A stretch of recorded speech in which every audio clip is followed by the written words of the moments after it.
Nuanez Now. Watch the show statewide on SWX Montana Television. I like football! Now here's your host, Coulter Nuanez.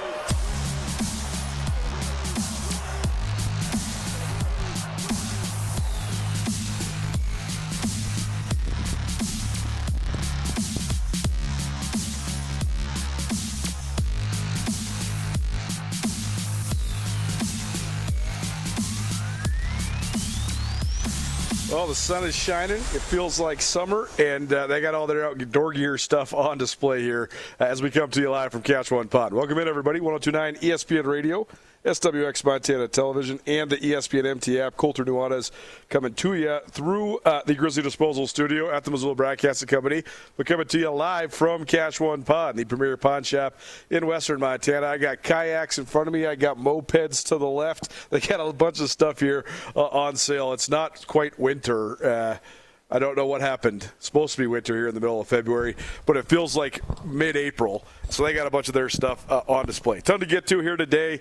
We're going to talk plenty of hoops. If you want tickets to tonight's Grizz game, we got them for you. 406-888-1029. We'll be giving those away throughout the show. We have a whole bunch of different pairs. So if you'd like to watch Sacramento State against a suddenly reeling Montana team, give us a call, shoot us a text. Preferably shoot us a text, 406-888-1029. And that's where you get a hold of us all throughout Nuanez Now. But if you'd like Grizz Hoops tickets, 7 p.m. against Sac State at Dahlberg Arena, 888-1029. We're going to talk some football off the top. Samuel Kim, a new weekly segment we'll have here on Nuanez Now. Appreciate him for chiming in and pitching in.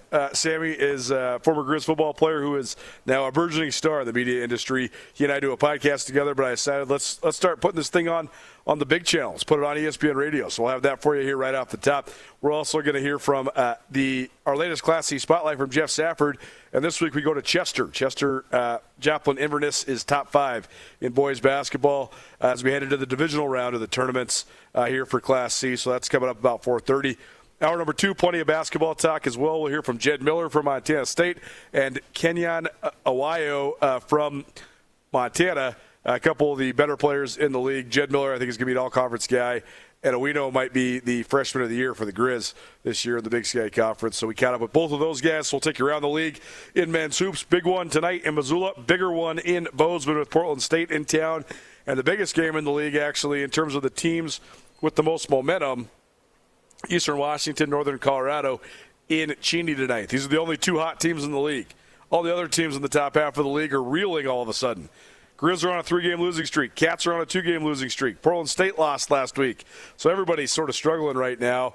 But it's a big one in Cheney on this evening with Northern Colorado, a team that's won 7 in a row versus Eastern Washington, a team that's won 6 in a row. So we'll go through the entire slate of the Big Sky in men's hoops here all throughout hour number 2. But for now, let's get to some football.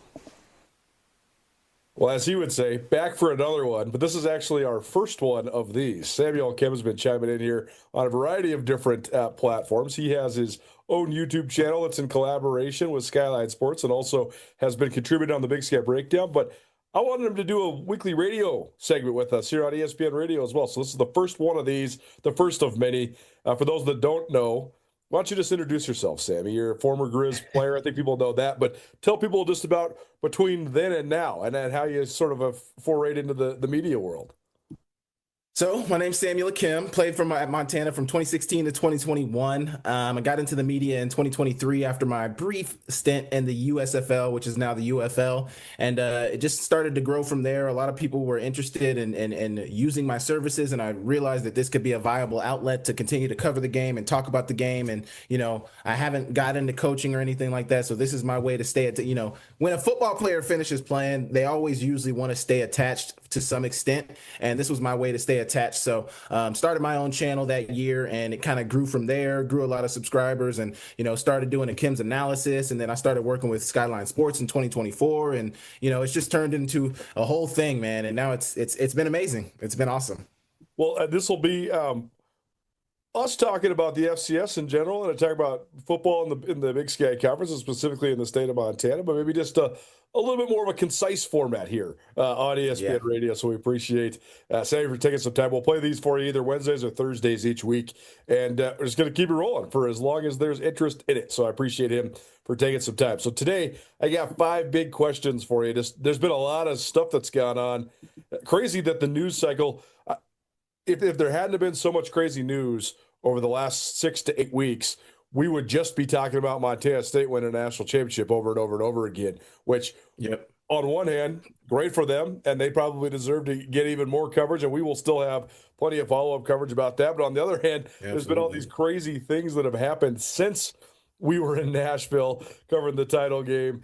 So I want to touch on each of those, including the bombshell that dropped in Missoula a little more than 2 weeks ago with Bobby Hauck retiring. So I'm just going to ask you this straight-up question. Is Bobby Hauck retiring and then unretiring? We can get the Illinois stuff in a little while, but is that a net positive or a net negative for Grizz football? I think overall it's a net positive. Obviously, you're losing a coach of that stature. And as much as people want to say, oh, they didn't beat the Cats enough, they didn't win the Natty, all this stuff. Dude went 13-2 last year. So to an extent, like, he was extremely successful and knew how to coach a winning football team, but could he get a team over the hump? And that was really the question. And could he beat the neighbors, which is ultimately what you got to do at the state of Montana, no matter if you're at Montana State or if you're at Montana. But I think overall it's a net positive, just because I feel like his time at Montana had kind of run its course. He was great for the University of Montana. We had the discussion about, is he going to be beloved or whatever, I don't know. We don't have to get into that. But, I think people are very appreciative, like we said, of his time at the University of Montana. But it gets to a point. At some point, it's time to move on. And at some point, you're going to have to rip the Band-Aid off. I know right. Nobody loves doing a coaching search. Nobody loves replacing a historic coach, the most winningest in Big Sky history. Like, nobody loves doing any of that. But at some point, we are going to have to move on. So that is the point that I think Montana was at. And there's just a lot of changes that needed to take place. So I think overall, it's going to be a net positive for Montana and Montana football. Well, you played for Coach Hauck. I spent a great deal of my time covering him over all these years. We both agree that we respect the man, right? I mean, he's a guy that demands respect, and I think that's just as cut as dry as deserves respect too. He deserves respect, no question. But I do think that there's some stuff that goes into it where, like, he's gotten so much credit for being the all-time leader in the history of the school and the conference in wins. But I always look at that as like a conversation that needs to have more nuance to it. Yeah. Who were those wins against? But also, you were at Montana for 14 seasons. There's a lot of guys that were at Montana. Joe Glenn was at Montana for 3 seasons. He won 39 games in 3 years. Extrapolate that out for 14 seasons, right? But again, he went on to greener pastures or went up to the FBS. But that's a lot of different coaches, right? So I do sometimes think that, longevity can occur, and you and I were talking about this, like the legacy and Calvin Johnson and all this. And guys, that play in the NFL. How do we weigh like transcendence versus longevity? Part of why Bobby Hauck has 151 wins because he's a dang good football coach. Part of why he has 151 wins because he also got to be the coach at Montana for 14 years. So I just wonder if sometimes, how many guys get that? I'm not going to say it's overrated, but like, I don't expect there to be any realm of possibility in which Brent Vigen is the head coach of Montana State for 14 years. If he was, he would shatter that record. Absolutely. But I don't know. He's already got 60. Just think, Hauck has 150. Brent has 60 in 4 seasons, 5 seasons? He'd get to 180 if he stays on the same pace, right? Or even 200 if he stays on the same pace. Yeah, so, 200, man. I guess a lot of the accolades and things like that they just aren't created equal. I also just think that it's shrunk in terms of what the expectation is, because you can't check one box without checking 3 boxes now. To win the Big Sky and to beat the rival and to compete for and win a national championship has now become the same thing.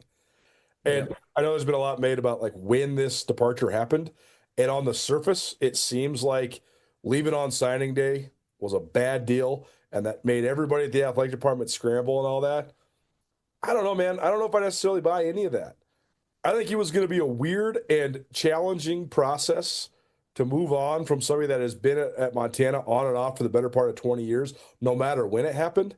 I think leaving on Yeah. February 4th, it actually makes it so that you have a way less chance of losing players compared to if you did at the end of the year. I agree. I think you lose a couple of your great. If you leave at the end of the season, I don't think Ayad is back. I don't think Brooks Davis is back. I don't think Eli Gilman is back. If he leaves as soon as that game against Montana State ends, I don't think you get any of your top players back. I think Peyton Wing is also gone. Like, I agree. I think he did. Honestly, I don't know if he was thinking about the team and the best of the team when he decided to leave, but I think when he left and keeping continuity within the staff is what was best for the program. Absolutely. Right. And then let's say that he didn't leave and he coaches through next year. And then let's say you win somewhere between 9 and 12 games, but you don't beat Montana State and you don't win the national championship and you don't win the Big Sky. Because those have been determined as the expectation of the program, think of the mess that they would have had on their hands trying to fire that guy or trying to not renew that guy. Because now you have so much ammo. I think the fact that he sort of amicably showed himself the door, I just think it's actually way less messy than it could have been in a lot of different scenarios, right? Absolutely. You're spot on. I don't know. Yeah, people didn't love the signing day leaving, and the thing is what we're really getting at is there was no good time for Houck to leave. Like, It wasn't going to be an easy divorce. It wasn't going to be an easy split up. Like, no time is ideal for your winningest coach to ever leave. But like I said, at some point you need to rip off the Band-Aid. It has to happen, and given that it happened after the transfer portal had closed, after, around signing day when they're trying to sign this new class, I don't know. I think that's kind of ideal. Now, obviously, you would have loved to put on a national coaching search, which you couldn't really do at that time. So that's probably the only thing you could look at and be like, this is why it's not ideal. Every other facet, I feel like it was the best case scenario for Grizz Nation, honestly. When it comes to is he beloved? It's an interesting question. Tutel and I hashed this out. You and I hashed this out a little bit already, too. Yeah. I think so much of that's going to be determined by how the next guy and then the next guy do. Yeah. Right? Like, if the Grizz go 3-9, all of a sudden, oh my gosh, we love Bobby Houck. Where did he go? Why did he leave? Right. If the next guy, if Bobby Kennedy goes 11-1, okay, well, what? I guess glad you left. Hope you're enjoying it. Right, like a lot of people can do this, right? So that's a question that's TBD. We're going to find out more. Samuel joining us here. Nuanez Now, 102.9 ESPN Radio, SWX Montana Television, and the ESPN MT app. North Dakota State has been sort of lurking, trying to move up forever, but they finally got a chance to do it. Now they're going to the Mountain West. Is NDSU moving up, good or bad, for the FCS landscape? I think it's ultimately good. It's impossible to say that the FCS didn't get weaker with NDSU leaving because, like a lot of people would say, NDSU is the gold standard. So when you have that gold standard, that is what we are chasing after. We know if we are not up to this level, if we are not as good as them, we're not the top echelon of the subdivision. So like when you saw SDSU finally get to the top and win back-to-back national championships, they had reached that gold standard. They could run the ball. They were phenomenal in the trenches. Their defense was shut down. I think they gave up 9 points that season in 2023 when they won the national championship the second year. Like, they were become that gold standard. But why did they become that gold standard? Because every year they had to look at NDSU. So you have that. Like, yes, the subdivision is certainly weaker, but I think it's ultimately better because look at this last playoffs, man. It was so exciting watching those games, knowing that so many teams had a chance to win the national championship. We got to see Villanova in the semifinals. We got to see Illinois State make the national championship and nearly win it. I mean, it was really, really exciting. And I think ultimately this like reinvigorates a lot of fan bases and gives a lot of people hope because historically it's like, man, like, this is the NDSU Invitational, like if you're not like, they are going to win it. They are going to win it. And that gets a little redundant. That gets a little boring. So I think now, yes, maybe a little weaker, but ultimately, like, I don't see that, man. Like, let me say this, and I say this because I know Andrew Schmidt is the one who believes this. And I love what Andrew Schmidt does, but there is not going to be an asterisk next to any national championship. It is hard to win a national championship. Indeed. I don't believe that. I don't just subscribe to that. I get what he's saying. I ultimately get the point, but I don't subscribe to that. Yes, I think it's ultimately great for the FCS that NDSU is gone, and I think everybody should be happy about it. There is going to need to be another bar to be set, right? Like the standard has to be figured out by somebody. Yes. But I've been thinking about this a lot because I think that sometimes we misremember or don't remember at all of the factors that go into power shifts in all forms of humanity and society. Yeah. The Grizz were so good for such a long period of time, and that consistency of excellence when they made the playoffs 17 years in a row and won 13 straight Big Sky titles, et cetera, et cetera. That was spurred on by a lot. It was spurred on by success breeding success. It was spurred on by the fact that they had four different head coaches that all were good hires, and then they continued to build on it. It was spurred on by the fact that Montana State was really struggling at the time. It was spurred on by the fact they built Washington Grizzly Stadium. That's a gem. And that's sort of the thing that people point to. You build Washington Grizz, you hire Don Reed, the rest is history. The part that everybody forgets is that neither Montana or Montana State were the flag bearers of the Big Sky Conference when the Division I AA was created. It was Boise, right? When the Big Sky was a D2 conference, it was Montana State. 1963 through 1978, that's all cats. Jim Sweeney, Sonny Holland, they were dominating everything. Then in 1978, when Division I AA was created, it was first Boise State, then Idaho State had a piece of the pie for a moment. Montana State had their once-off national championship, but they did not have really any sustainable success other than that. And then it was Idaho. And Idaho was the one that was, they won the league almost year in and year out when Dennis Erickson was there, and then when John L. Smith was there. And then, of course, you had Nevada, too. Well, the part that a lot of people leave out is the Grizz became the flag bearers for the Big Sky Conference because of all that stuff we just named, and also because Idaho, Boise State, and Nevada left. The rise of the Grizz subsequently is at the exact same time as when 1993 was the first of those 17 straight playoff bursts. That's the year Boise State and Nevada left the league, and in 1995, Idaho follows them. Right? We just sort of ignore that as people that study Montana history. I just wonder if something similar can happen right now, at least in the brief. I don't think we're going to have enough of a stretch of FCS for to have 17 to 20 years worth of legacy, but I do think we're going to have 5 years worth, and you wonder who's going to reach up and grasp that. And that's why I think the NDSU departure has the most to do with the Montana schools as anybody else. Because Montana State right now is the reigning national champs. They can go stack national championships if they want. And they are heavy favorites. They're heavy favorites to repeat for sure. But that also then has to affect the Grizz and realize, hey, again, we have one goal now, right? Like we have one goal, and that is to catch and surpass the rival, and that will take care of all the rest of our goals.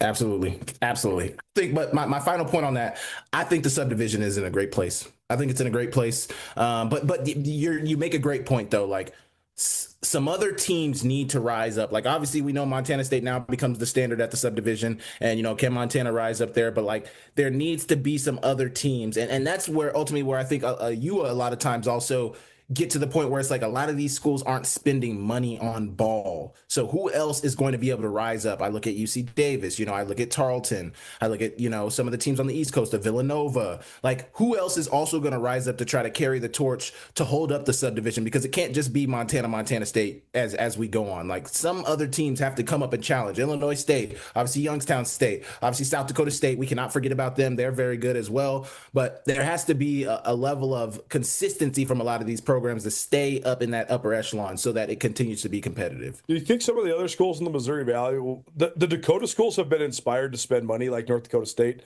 because they thought that was going to be the number one thing to close the gap? I think some of the other schools were like, well, we can't spend money like that, so why would we? I just wonder if it actually revitalizes the attitudes at places like Illinois State and Southern Illinois and places like that, because you can say, hey, the school that has the $60 million practice facility, that has full cost of attendance, that has all this NIL, they're gone.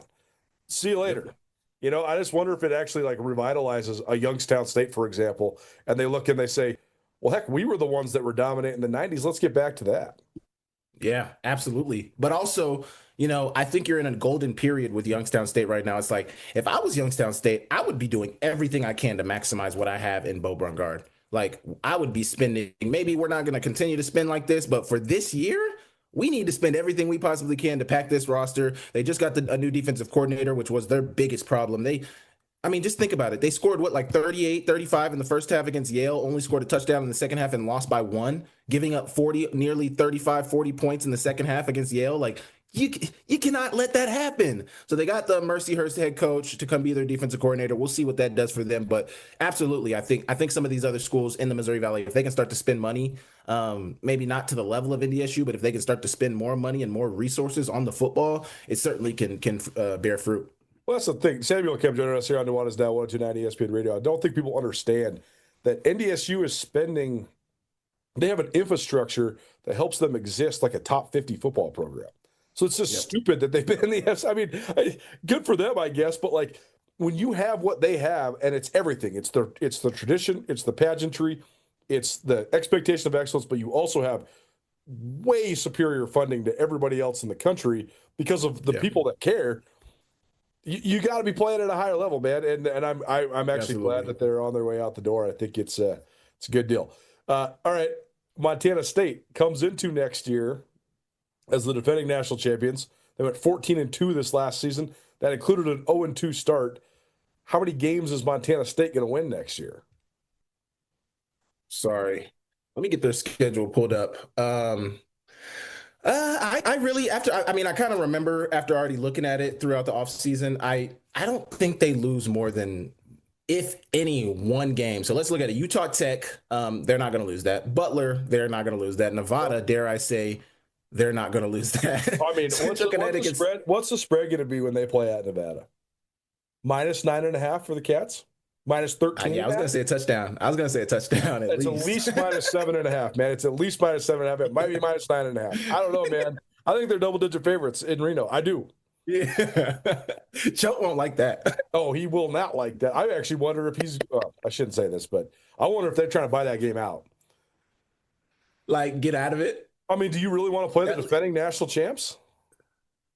I mean, you know how Choate is, though. Like, he's a competitor. That's true. So, that's definitely true. Know, and he coached there. And not that he was pushed out. He left on his own. But, like, why not show him, like, hey, by the way, I started this. Well, maybe Rob Ash. You can say Rob Ash. But Choate, like, hey, I was part of this build that you guys just completed with the national championship. So, like, I'm still him. But I think they win that. There's a chance they could lose that, though. So that's maybe one of the maybe ones. But I don't. There's a chance. I say there's a chance. I don't think they're going to lose it, but I think there's a chance they can lose that. Central Connecticut State, they're not going to lose that. NAU, they won't lose. Idaho, they won't lose. Eastern, they won't lose. Weber State, no. Cal Poly, no. Idaho State, no. Northern Colorado, no. And then Montana and Bozeman, even though it's in Bozeman, obviously that's the rivalry. So, I mean, man, maybe one game next year. Maybe one. At most 2 games. At most. And I don't think they're going to lose 2. But at most, they could lose 2. And the only 2 is Nevada and Montana. Yeah, I think the number one narrative for the Cats is dealing with this. Yeah. Me, you, Sam Herder, anybody that talks about this stuff. You're the guy now. We were talking about repeat. Last year it was, how the heck do you replace all these guys? What are they going to do without Tommy Millott? Can they do it when it comes down to it? Right. And, we saw those guys on the field in Nashville. I mean, they were talking all sorts of mess afterwards. Being cash and receipts on social media. I mean, they were like, nobody thought we could do it. Or, they were going after me and you and everybody. Like, you guys all said this, like they said, you said back in March that we couldn't win the national championship. I was like, bro, I don't know. Like, I mean, back in March, you just lost the Natty, and you're losing Tommy Millott. You didn't have Justin Lampson back in March, so like I didn't know. But anyways, I think also too, when let's be real, when Justin Lampson came in, we did not know what he was going to be. Exactly. You got to understand, Tommy Millott. What are we talking about here? Yeah, totally, man. One of the most revered quarterbacks in Montana State history. Like, dude. And you remember this? Like, you remember the way that when you were playing for the Grizz, the way 2019 ended. Like one of the most disappointing endings to a season in modern Grizz history. But then the pandemic rolls around, another disappointment, a canceled year. But then that was such fuel for your guys' group. All right, we're not going to go out like this. We got to come back. We got to chase the league title. We got to beat the Cats. And you did. You beat the Cats. And then if stuff goes, we lost the sack though. I mean, but if stuff goes a different way, you know what I'm saying? Like that, there was a definitive motivator there. Like, got to get the bad taste out of our mouths. It's the same thing the Cats have had for years now. Got to get the bad taste out of your mouth. We're close, but how do we get over the top? It is a crazy psychological shift to then go from that to the Kings.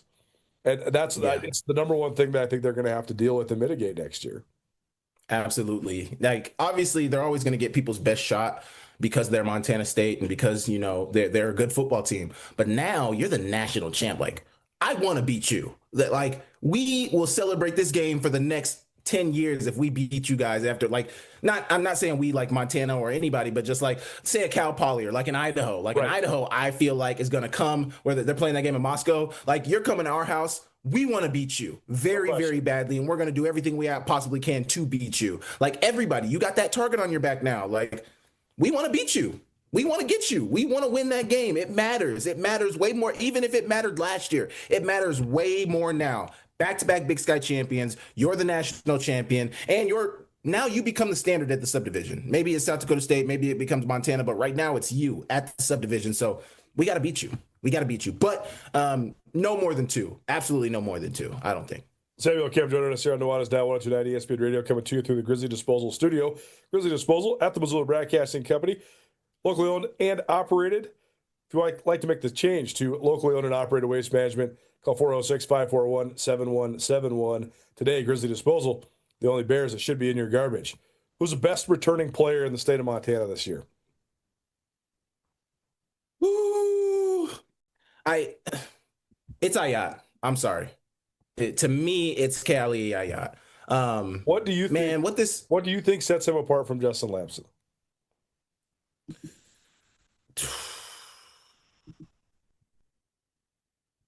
I don't know. To me, I feel like Ayat is asked to do more, and I'm a big fan of Justin Lamson. So, and it's so crazy in the times we're living in, because if you say you like one player, that means you hate the other player, which is absolutely not true. If you've heard me talk about Justin Lamson, man, I love Justin Lamson's game. He is a freaking dog, and I think he's phenomenal.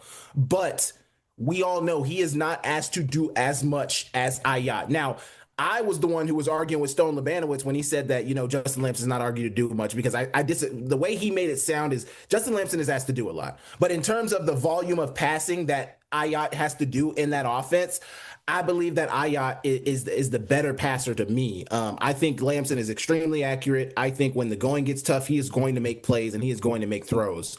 And some people are going to say I'm biased because I got this maroon jersey over my shoulder, but I would prefer Ayat. And I think Ayat is the better player based on what I've seen. Now, understand, people that are listening to this, I've watched both all 22s. I've watched both games. And even when I watch the way that Ayat is asked, like one thing I don't see from Justin Lamson, which because I've watched the film, I understand this.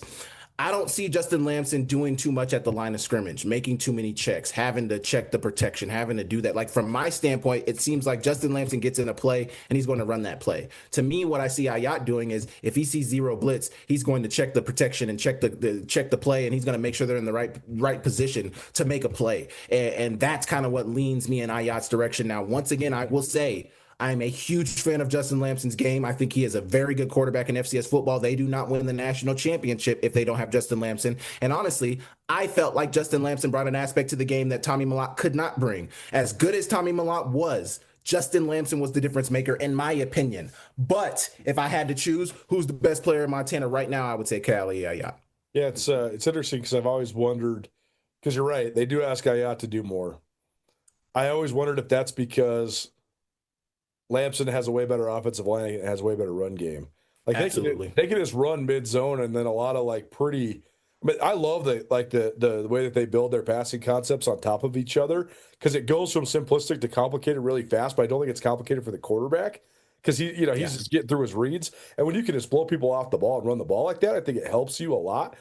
I just wonder how RPO was domination because they could run the ball so well. Totally, and I just wonder how much of the creativity that Ayat gets to and has to employ is also because he's just not been playing behind as good of an offensive front.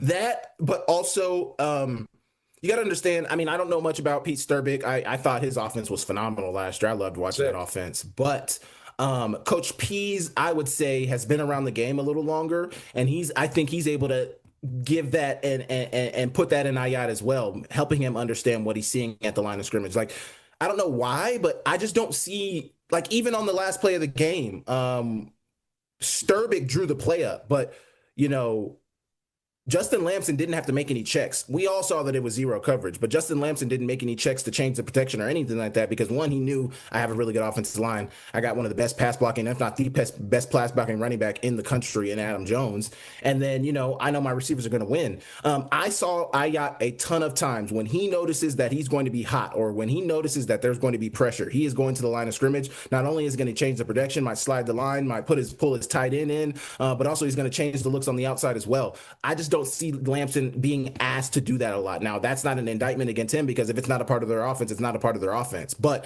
Ayat does have to do that, whether it be because his offensive line isn't as good or whatever the case may be. He is asked to do that. And to me, that is more cerebral of a quarterback. It takes more cerebral capacity as a quarterback to do that, in my opinion. It's a good way to hash it out. The people that disagree would say, well, how are you going to say the guy who beat the other guy in the Super Bowl is better than, you know what I mean? Like, Lamson out-dueled Ayat twice. But I think there's just a lot more that goes into it. I think your point about the offense that they operate is apt as well. I think also, though, like Lamson, I agree that I think Ayat is a more diverse player. I think Lamson is a more perfect fit for his offense. Absolutely. Lamson is the perfect quarterback for that offense. Perfect. The perfect guy. He can run enough when you need to run, but when you need a throw, when you really need a throw, Lamson is going to make that throw. Make no mistake about it. And that's the thing I know. That's the number one thing I want to see from Ayat is he's flossy and he's talented and he can make all the throws and he took such a huge leap this last year. Yeah. Is he that dog that can go and win? Like, Lamson's best games were in the biggest moments. Like, that is a real rare thing. Absolutely. A real rare trait for a quarterback. Does Ayat have that? We don't know. Lamson does, and we know that for sure. I mean, we saw Ayat do it. North Dakota, it's an early example, but we saw him do it against North Dakota when they were in that close game against Eastern Washington. He did it. Now, obviously, What I would say about the Montana State game is we need to understand he got on the field and they scored again. They did not get the ball back again. And then obviously in the Montana State 2.0, it just got away from them. Battle of the Wild 2.0, it just got away from them. So there's no position where he's going to be put in where he has to make a play late in the game. But I would say in every game that Ayat was put in, even the Idaho State game, some would say that game shouldn't have been close. That game was close, and Ayat made the plays to win that game. So, I mean, Ayat has been put in that position. He hasn't been. The thing is Lamson did it in the biggest, like you're saying, the most important. UC Davis, he made all the throws. The Montana games, he made all the throws. In the national championship, he made all the throws. So I think Lamson did it in bigger moments. But when Ayat was also asked to do it, he was able to perform, in my opinion. Samuel Kim here on Nuanez Now 102.9 ESPN Radio. Okay, one bonus question just quickly. If you had one question for Bobby Kennedy, what would you ask him? The new Grizz head coach. Ooh. One question for Bobby Kennedy. Ooh, man. I would ask him, what are your thoughts on the Montana State rivalry? I don't know. Man, that's tough. That's a tough question. Like, I don't. There's so much I want to ask him. That's why it's like, what's one question I could ask him? Man, you got me stumped right here, Coulter. Ditch the 3-3. Are you going to ditch the 3-3-5? Yeah, that was one of the ones. That's what I'm saying. There's so many because that was. But I think we got the answer to that. I think bringing in Eric Sanders is the like that kind of tells you like, okay, like if they're really going to make him run that 3-3-5 when he's historically ran a 4-2-5, like what are we doing? Like that doesn't make any sense. So I don't think that's a good question either. I want to ask him something like.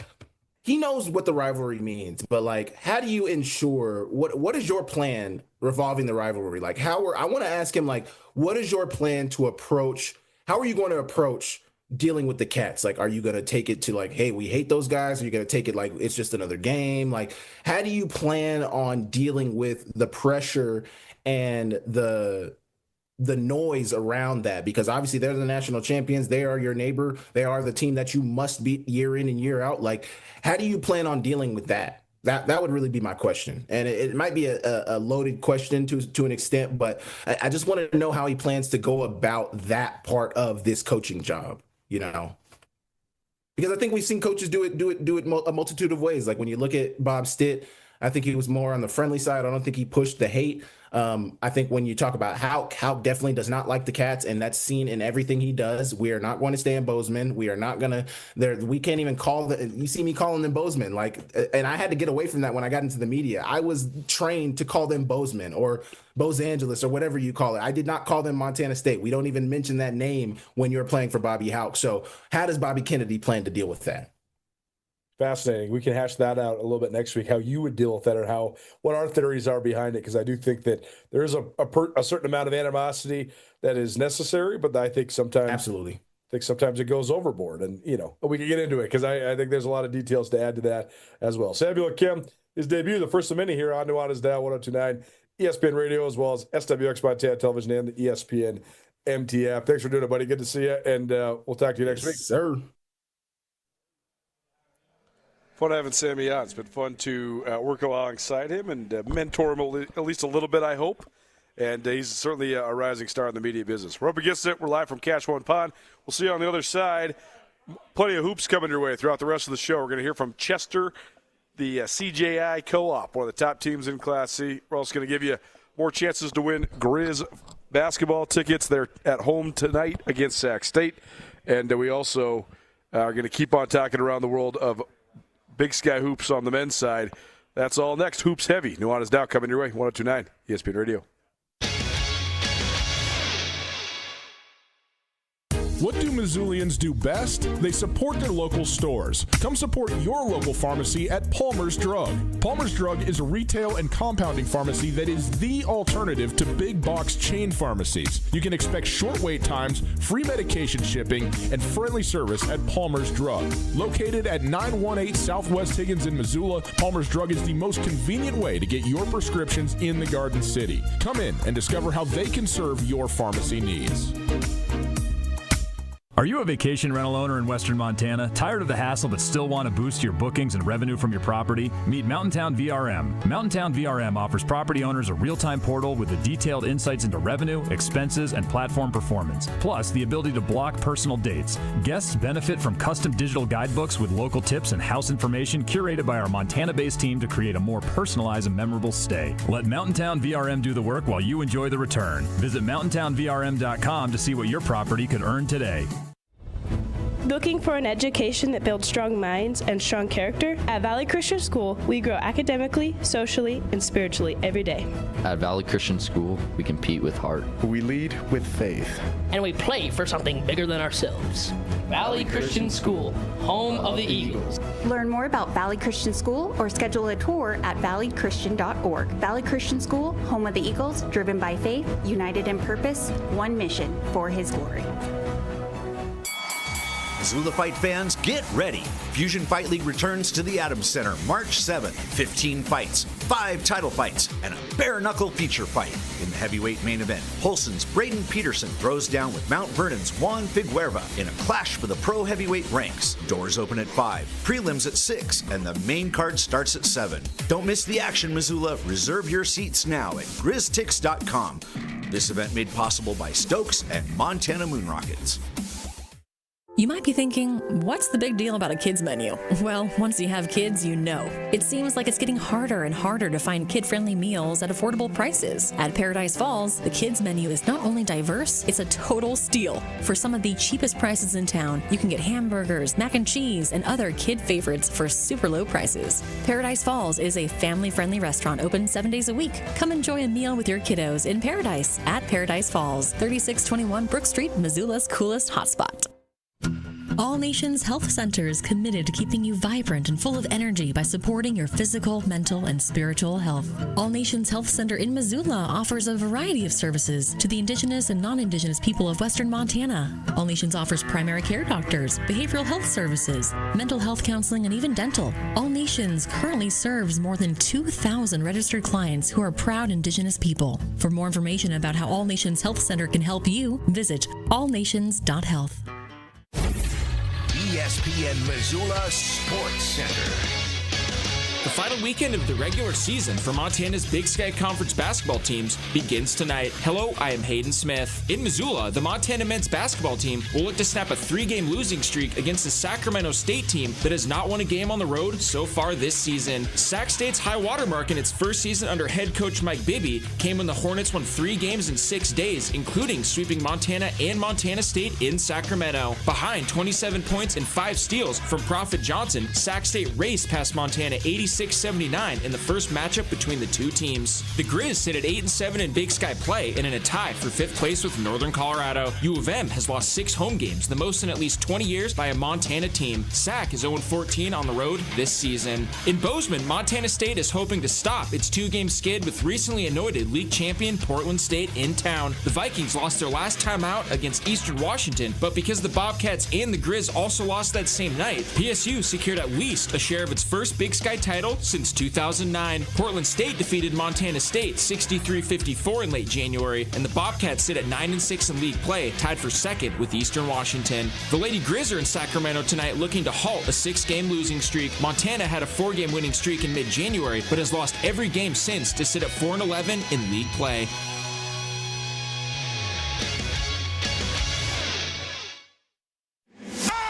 It's Nuanez Now on 102.9 ESPN Missoula.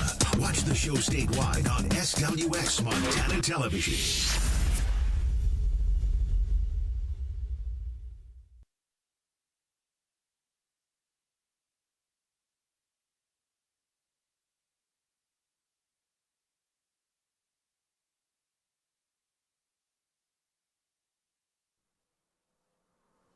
Last home weekend this weekend for Grizz basketball. That starts tonight at 7 p.m. What's up, everybody? Colter Nuanez coming to you live from Cache One Pond. Cache One Pond, the premier pawn shop in western Montana. If you need a quick cash loan, these guys got it for you. Quick cash, they make it easy. They can do all sorts of different types of loans for you. Come on out and see these guys. They have an awesome inventory full of all sorts of different things, from firearms to power tools to jewelry. But the cash, the quick cash, that's what's going to keep you coming back. They're located right past the airport, right short of the Y on Roller Coaster Road in Missoula. Cache One Pond. Shop online, cacheonepond.com. Grizz play Sacramento State tonight at 7 p.m. and then Portland State on Saturday. I thought that the last time these two teams, like this swing happened when the Grizz were on the West Coast swing, I thought that was sort of a defining and also the definition of this season for Montana. They went to Portland State, who had a 15-game home winning streak, hadn't lost at home in more than a calendar year, and was in first place in the conference. And the Grizz won that game, and they won it. I mean, they won by 4, but they were in control basically the duration of the game. Then the following outing at Sac State, Sac, who at the time I think was 3-5, they got right. They had already beaten Montana State on Thursday. They completed the sweep. That was the best part of Sac State's season. They won 3 games in 6 days, including beating Montana State, Montana, and Weber State. Those are 3 of the 5 or 6 best teams in the conference, so Sac sort of showed their potential. Problem for Sac is they have not won a game when they are not playing in Sacramento. They're 0-14 on the road so far this year. That's a stunning number. It's all to say they're in town tonight. The Grizz have a chance at redemption. If you'd like to go to the game, text us, 406-888-1029. That's 888-1029. We got tickets for you to the Grizz game tonight at 7 p.m. We also got some for you to Saturday's late matinee. It's a 2 p.m. tip on Saturday afternoon. So if you want, let's just stay with tonight right now, 406-888-1029. Text us if you want to go watch the Grizz, their second to last home game of the regular season, the Big Sky Tournament, right around the corner in Boise, Idaho. Well, it's now coming to you through the Grizzly Disposal Studio. You want to make the switch to locally owned and operated waste management. Call 406-541-7171. Grizzly Disposal, locally owned, veteran-owned, and the only Bears that should be in your garbage. Take a break, come back, talk some high school hoops. That's next. Keep it right here. 102.9 ESPN MT.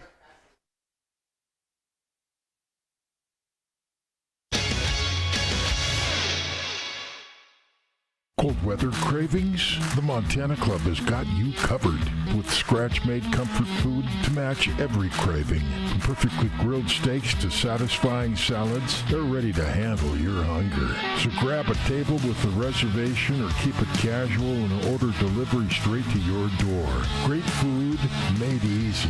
Visit MontanaClub.com to order or reserve and come warm up at your Montana Club. Brooks and North Reserve, Missoula. Are you a sports fan who loves to win? Get in on the action with Sportsbet Montana. Bet on collegiate and professional baseball, football, hockey, basketball, and more, all while keeping the money right here in Montana. It's easy and secure on our kiosks and mobile app. Head to your favorite Sportsbet Montana retail location to catch the game, place your bets, and celebrate your wins. Sportsbet Montana. Learn more at sportsbetmontana.com. Guys, are you ready to get back to feeling like yourself? Do you want to increase your endurance, build more muscle, and perform better? Game Day Men's Health offers testosterone replacement therapy, GLP-1s, NAD, ED treatment, and more. Book a free consultation at GameDayMen'sHealth.com/Missoula. Mention you heard it on the radio for special pricing. No contracts, free testosterone testing, and a comfortable office. Game Day Men's Health wants you to optimize your health so you can crush it at life. Visit GameDayMen'sHealth.com/Missoula for a free consultation and free testosterone test. From the opening face-off to the final horn, Grizz Hockey was backed by the best fans in college hockey. That's Grizz Nation at the Glacier Ice Rink. All season long, you brought the noise, brought the pride, and turned every game into a battle. Big hits, last-second goals, heart-pounding moments. University of Montana Hockey doesn't do it without you, and we mean that. So keep packing the rink, keep raising the volume, and keep backing the Grizz for years to come. Thank you, Missoula, for your continued support of Montana Grizzly Hockey.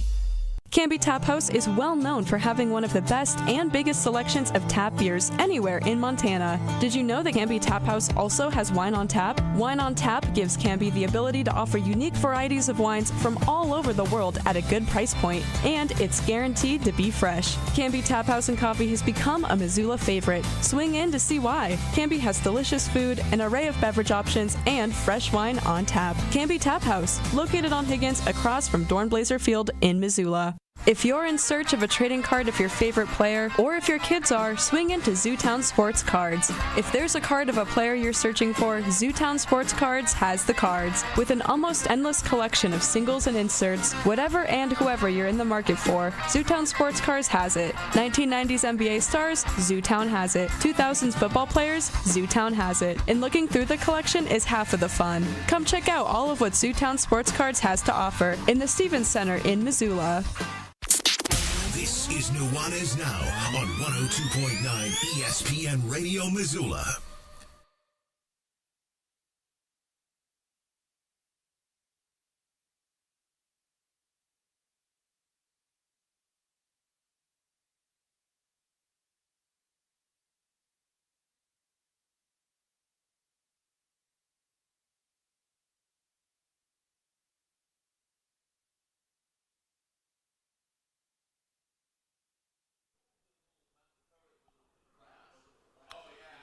Yo, welcome back. 102.9 ESPN Radio, SWX Montana Television, and the ESPN MT app. Colter Nuanez coming to you through the Grizzly Disposal Studio, but live from Cache One Pond. Cache One Pond, the premier pond shop in western Montana. We have been highlighting Class C basketball this year. We talk about all the various levels of basketball, but this year, even though we are a statewide show, we are coming to you from Missoula, Montana.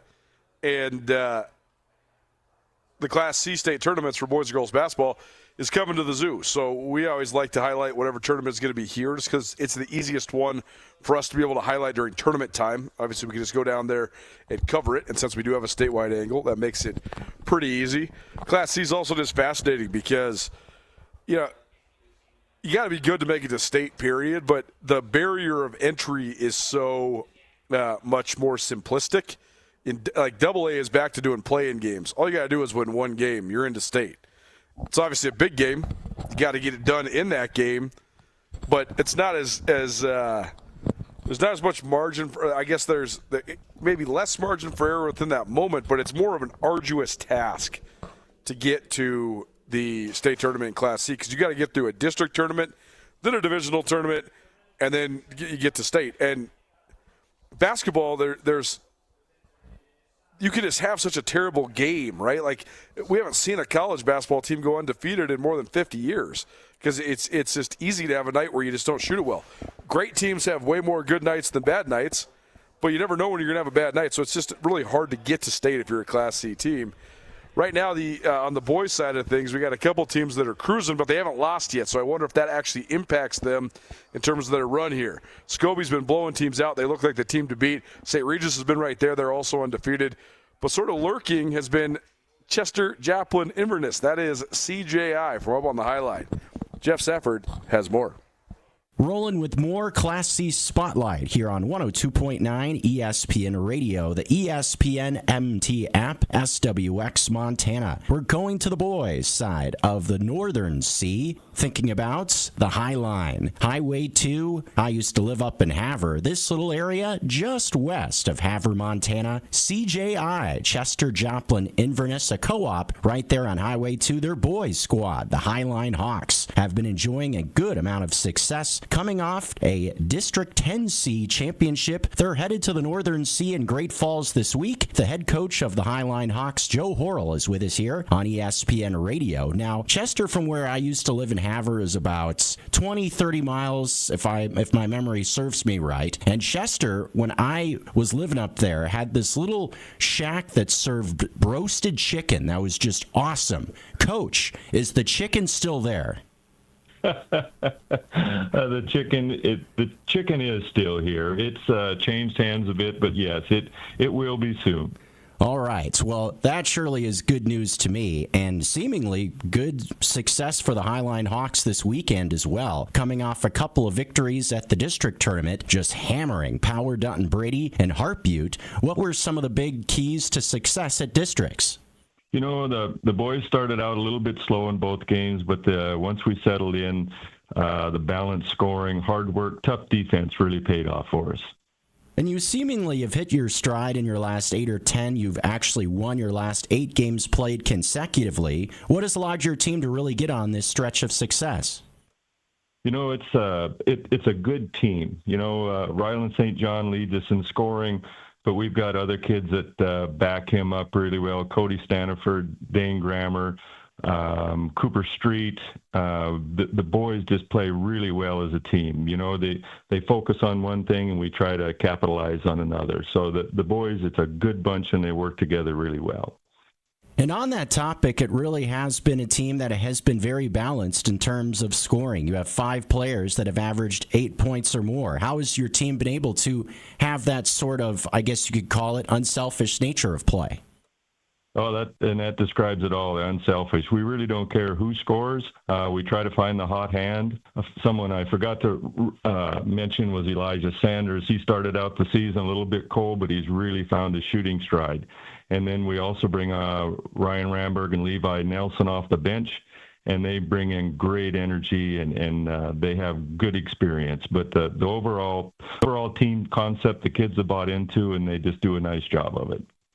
Now, CJI, Chester, Joplin, Inverness, has been a co-op there on the High Line for about 20 years now. And in terms of finding success in athletics, thinking about state tournaments or state championships, you were able to find your first state championship in football recently this fall in the 6-man ranks. Does finding success in a different sport, obviously, but does finding success maybe give this group a little bit of belief that they could make a run?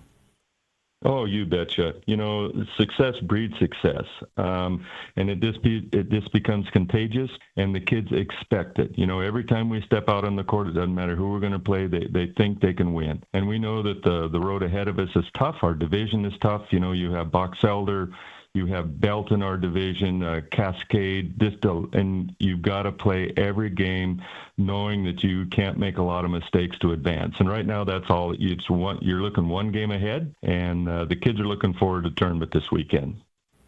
The District 10C tournament champions from this past weekend, the CJI Highline Hawks from up there on the Highline, the boys squad. Joe Horrell with us here on ESPN Missoula. They are getting set for the Northern C tournament down there in the electric city of Great Falls this weekend. Actually, the Highline Hawks do not know their opponent as of yet for Thursday night's first round game, Thursday through Saturday for that Northern Divisional tournament. Now, thinking about when I lived up on the Highline on Highway 2 in Havre, CJI actually was in the 9C district, now having moved to the 10C. So you've been able to be linked to a number of different programs. You mentioned Box Elder earlier. Does having a little bit of an idea of other teams from other districts give you a little bit of an edge? You know, it does. We have not played Box Elder this year. The team that we will play at the opening of the tournament will be the winner of the North Star Highwood, and we have played both of them this year. And of course, North Star was in our district last year, so we have experience with them, and they with us. So, but we've seen them, we've played them, and it is a bit of an advantage. And thinking specifically about the Northern C tournament as well, it's been in a venue there in Great Falls that has had a tradition of hosting that tournament, and I've covered that tournament in years past as well, and it's a ruckus environment. You see big contingents of folks come down to support their different teams. Does playing in a wild environment like that set you up potentially well for the state tournament? It does, and we're familiar with the Four Seasons. The first time you step in there, I mean, it's a different environment. It's a different floor, but I think our kids have enough experience there. We are really looking forward to playing there. It's a nice gym, a nice facility, and yes, the fan base from CGI is great, as are the other teams in the North Division. So it's a fun environment to play in. And seemingly, no matter how far schools go to get to Great Falls, I know Highway 87 and 2 isn't too tough from up there in Chester, but I would imagine surely a lot of folks will be headed down to that tournament. What has the community of Chester meant to this basketball team? Oh, the town and the parents and everyone, we just outreach to the kids. You know, they make a big deal of it when we leave town, and the fan base, they've had their rooms for a while, our fan base follows us really well, and a good bunch of parents and supporters of the team.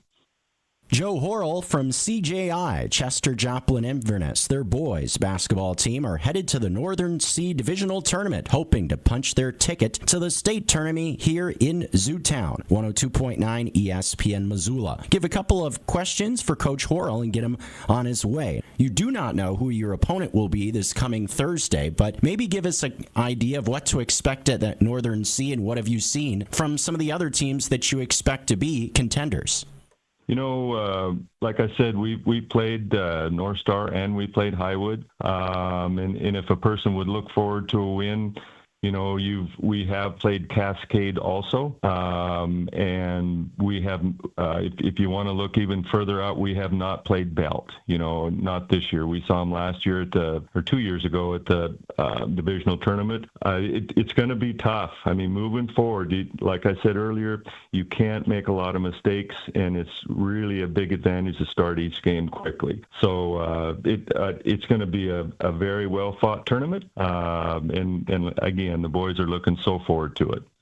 Well, surely some challenges on the way for the Highline Hawks, looking to keep the good vibrations rolling, a lot of good competition, and a ruckus crowd there in the Electric City. For your team to be able to make your way to Dahlberg Arena in the state tournament, what will be some of the biggest keys?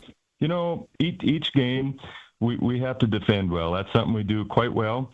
And we have to capitalize on other teams' mistakes, plus not make a lot of mistakes ourselves. You know, when the competition rises, you just can't beat yourself. You can't sit back on your laurels. You have to go out and be very aggressive and not make a lot of mistakes. And we're at this point of the season, we're doing that quite well. So we're really looking forward to whoever we get to play.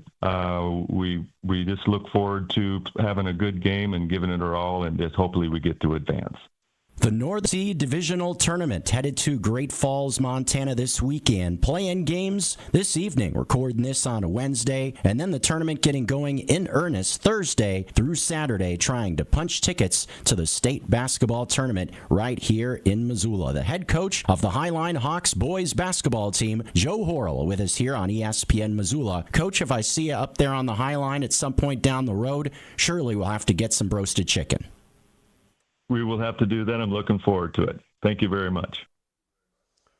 Great job, Jeff Safford. And thanks to CJI for chiming in here as part of our Class C Spotlight. It's presented by Wayne Dalton Garage Doors.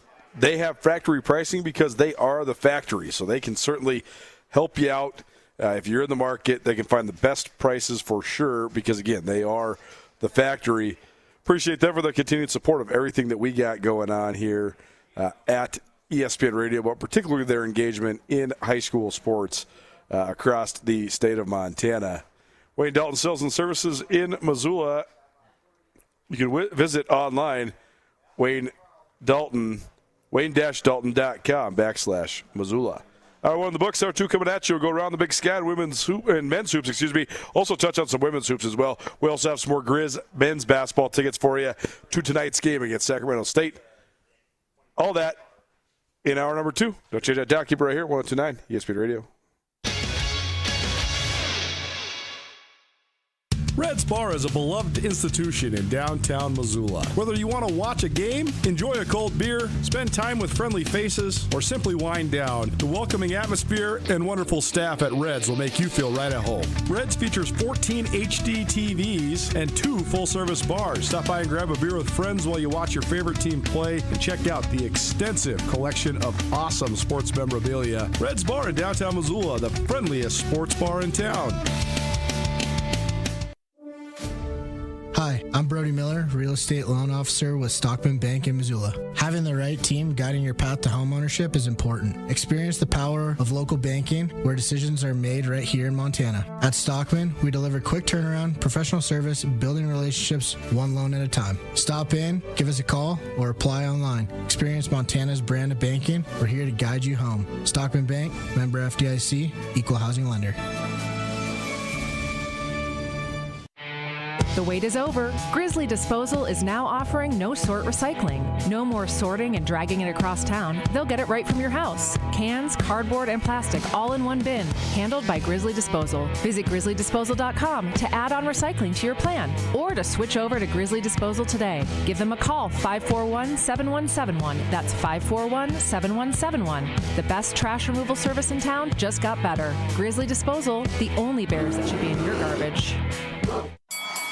Missoula Fight fans, get ready. Fusion Fight League returns to the Adams Center March 7th. 15 fights, 5 title fights, and a bare-knuckle feature fight. In the heavyweight main event, Polson's Braden Peterson throws down with Mount Vernon's Juan Figueroa in a clash for the pro heavyweight ranks. Doors open at 5, prelims at 6, and the main card starts at 7. Don't miss the action, Missoula. Reserve your seats now at grizztix.com.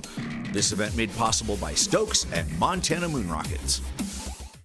You know the kind of place. Comfy red booths, bottle of ketchup already on the table, the low hum of conversation, and the smell of something good on the grill. That feeling is waiting for you with lunch at Liquid Planet Grill. On Brook Street, lunch feels like it used to. Burgers stacked high, sandwiches made fresh to order, breakfast meals all day, and coffee that just keeps coming. It's the kind of spot where you slide into a booth and stay a while. No rush, no fuss, just scratch-made food and a warm welcome. Liquid Planet Grill on Brooks, where lunch feels like it ought to.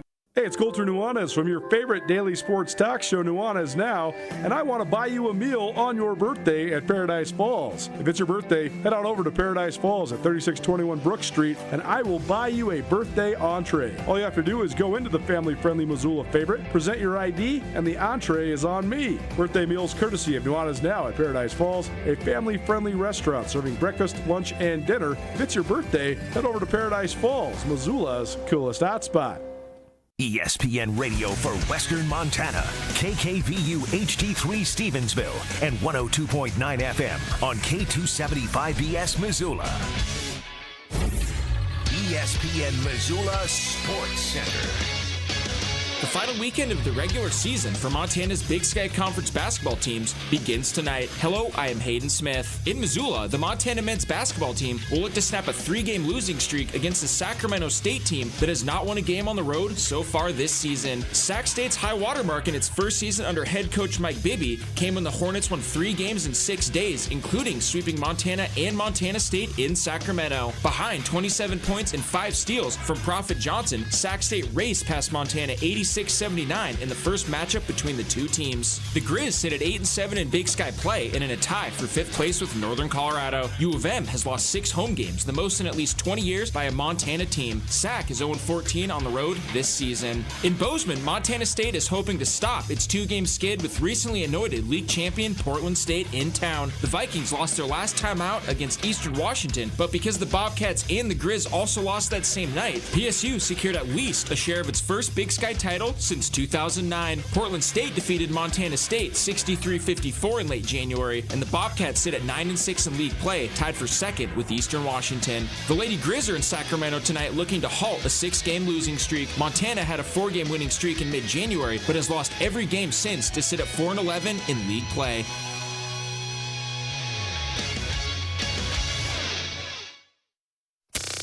Nuanez Now on ESPN Radio.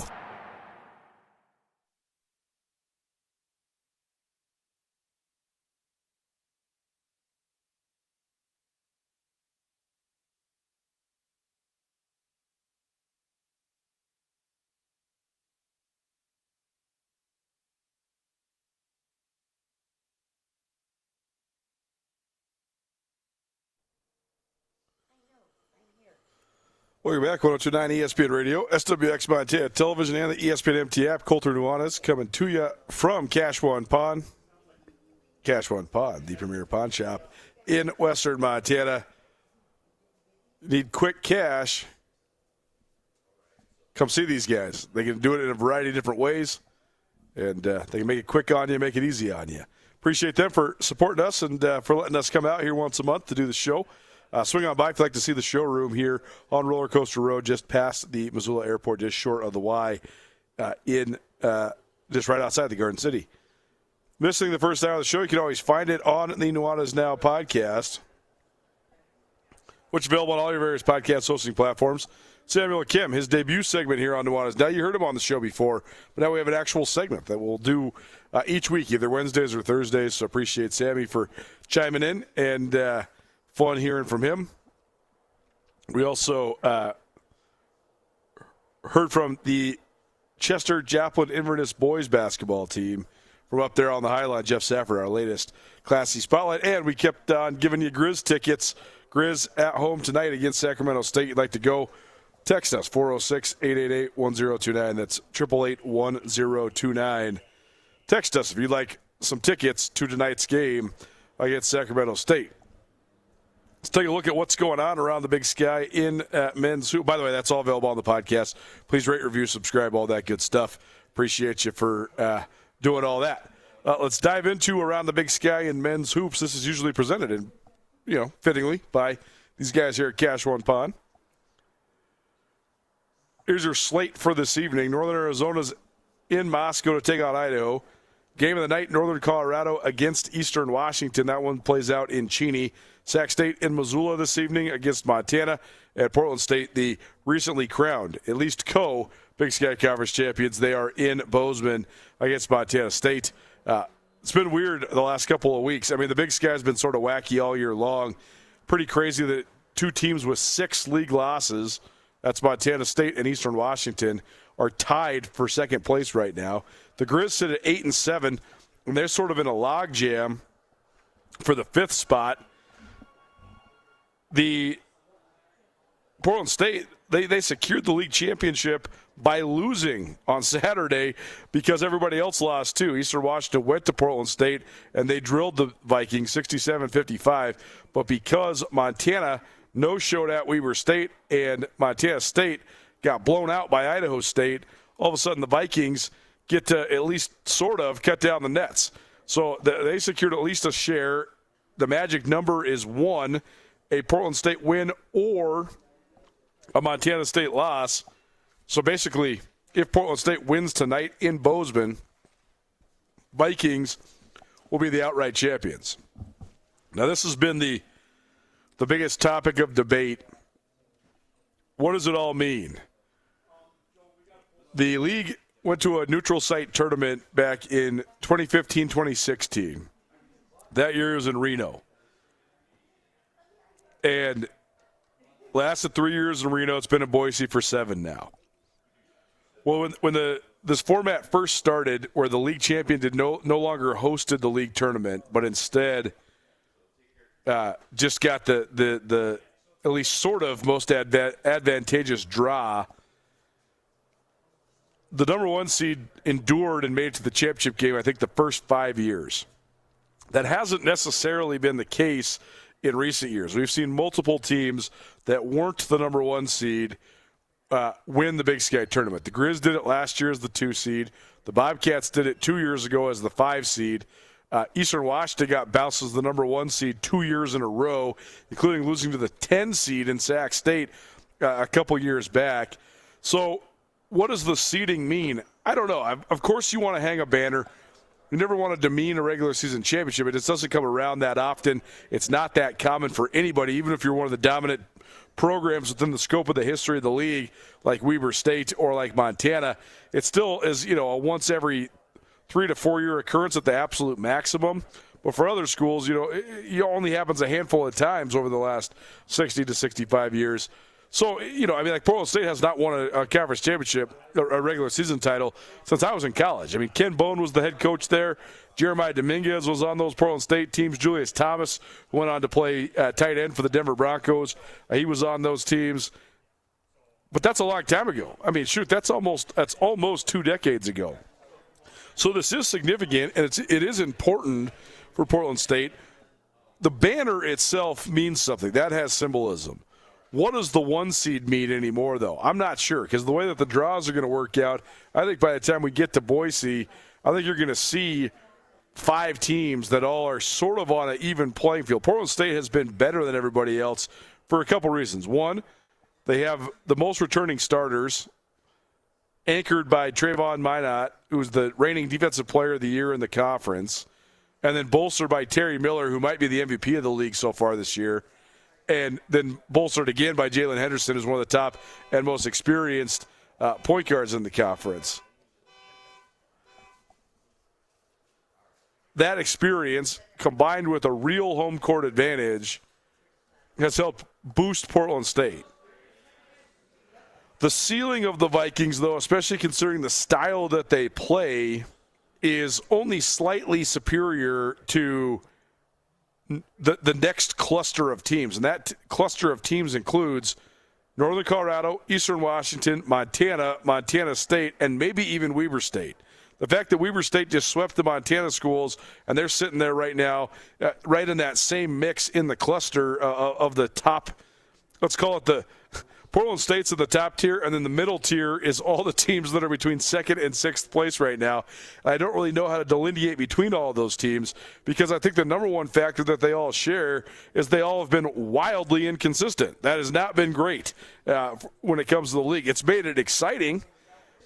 It would be more exciting if we actually had some league championship ramifications for this weekend. I thought that when Portland State was making the swing through Montana, these games would be pivotal to either the Vikings sewing up a conference championship or Montana State rallying and trying to win one, or regardless of anything, I thought these games would mean something in terms of the conference title. Certainly, Montana State can still share the conference title with Portland State, but that's going to take an unbelievable amount of help. The Bobcats would have to win tonight. They'd also then have to win on Saturday against Sac State, and they'd also have to win against Northern Arizona in Flagstaff on Monday, as well as have to have Portland State lose tonight, obviously, but also lose in Missoula on Saturday, and they need the Vikings to lose at home on Monday to Weber State. It's not out of the question. I mean, certainly I think that all three, Montana, Weber, and Montana State, can beat Portland State, but I just don't know how Portland State's going to have only lost 3 conference games all season long and then lose 3 in a row down the stretch.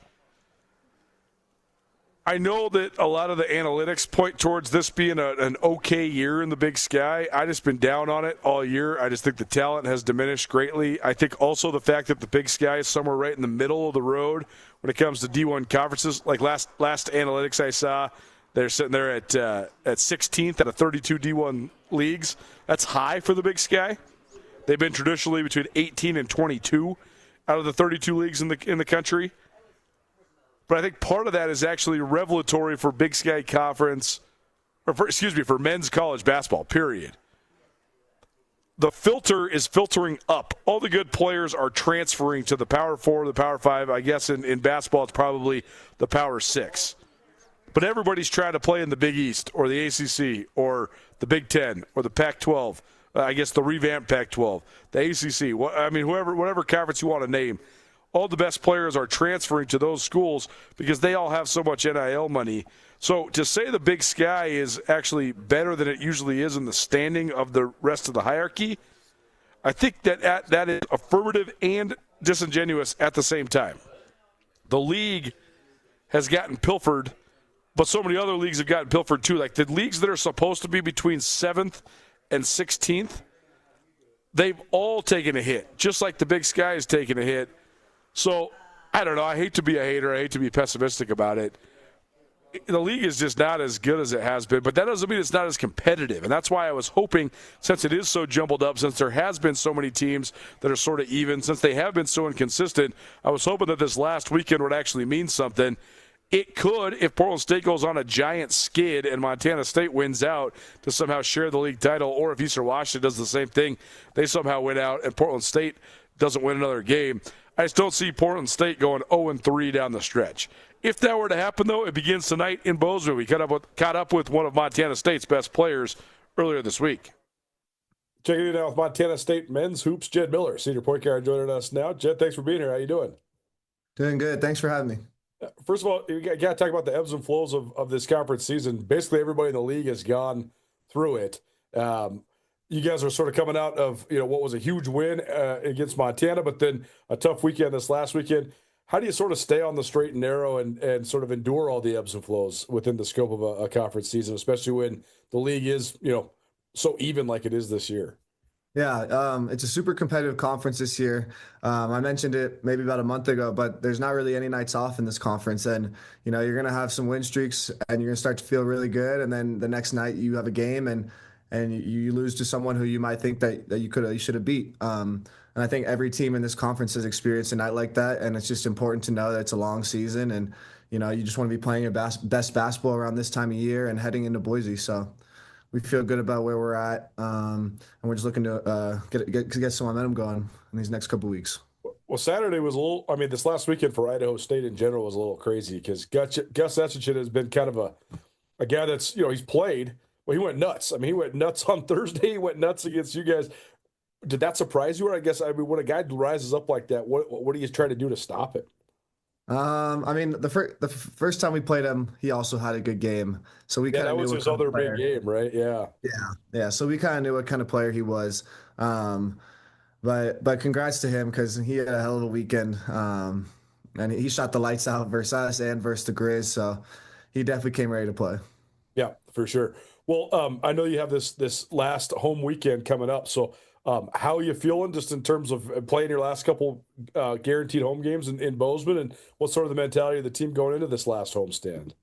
We're feeling good. We've definitely let a couple drop the past couple weeks. But this team has gone through a lot, and so we're kind of trying to figure out what's like the best version of this team going to look like this time of year heading into Boise, and who's going to step up, who's going to get back to what they were doing, and kind of just trying to figure out those roles. But this team spirit never really drops. We're super connected still. We're always positive, good vibes in the locker room at all the time. So we feel good with where we're at, and we're excited for this week and the next couple of weeks. You can tell you guys do have good vibes amongst each other. So where does that come from? Because you guys have some guys that have been around, but also some guys that haven't been around for very long too. So how has this team specifically come together? I think it started back in the summer, back when we were always hanging out, and then into season, when you have guys get hurt, it usually just brings the team tighter. And this team got tighter than ever after each injury that we had.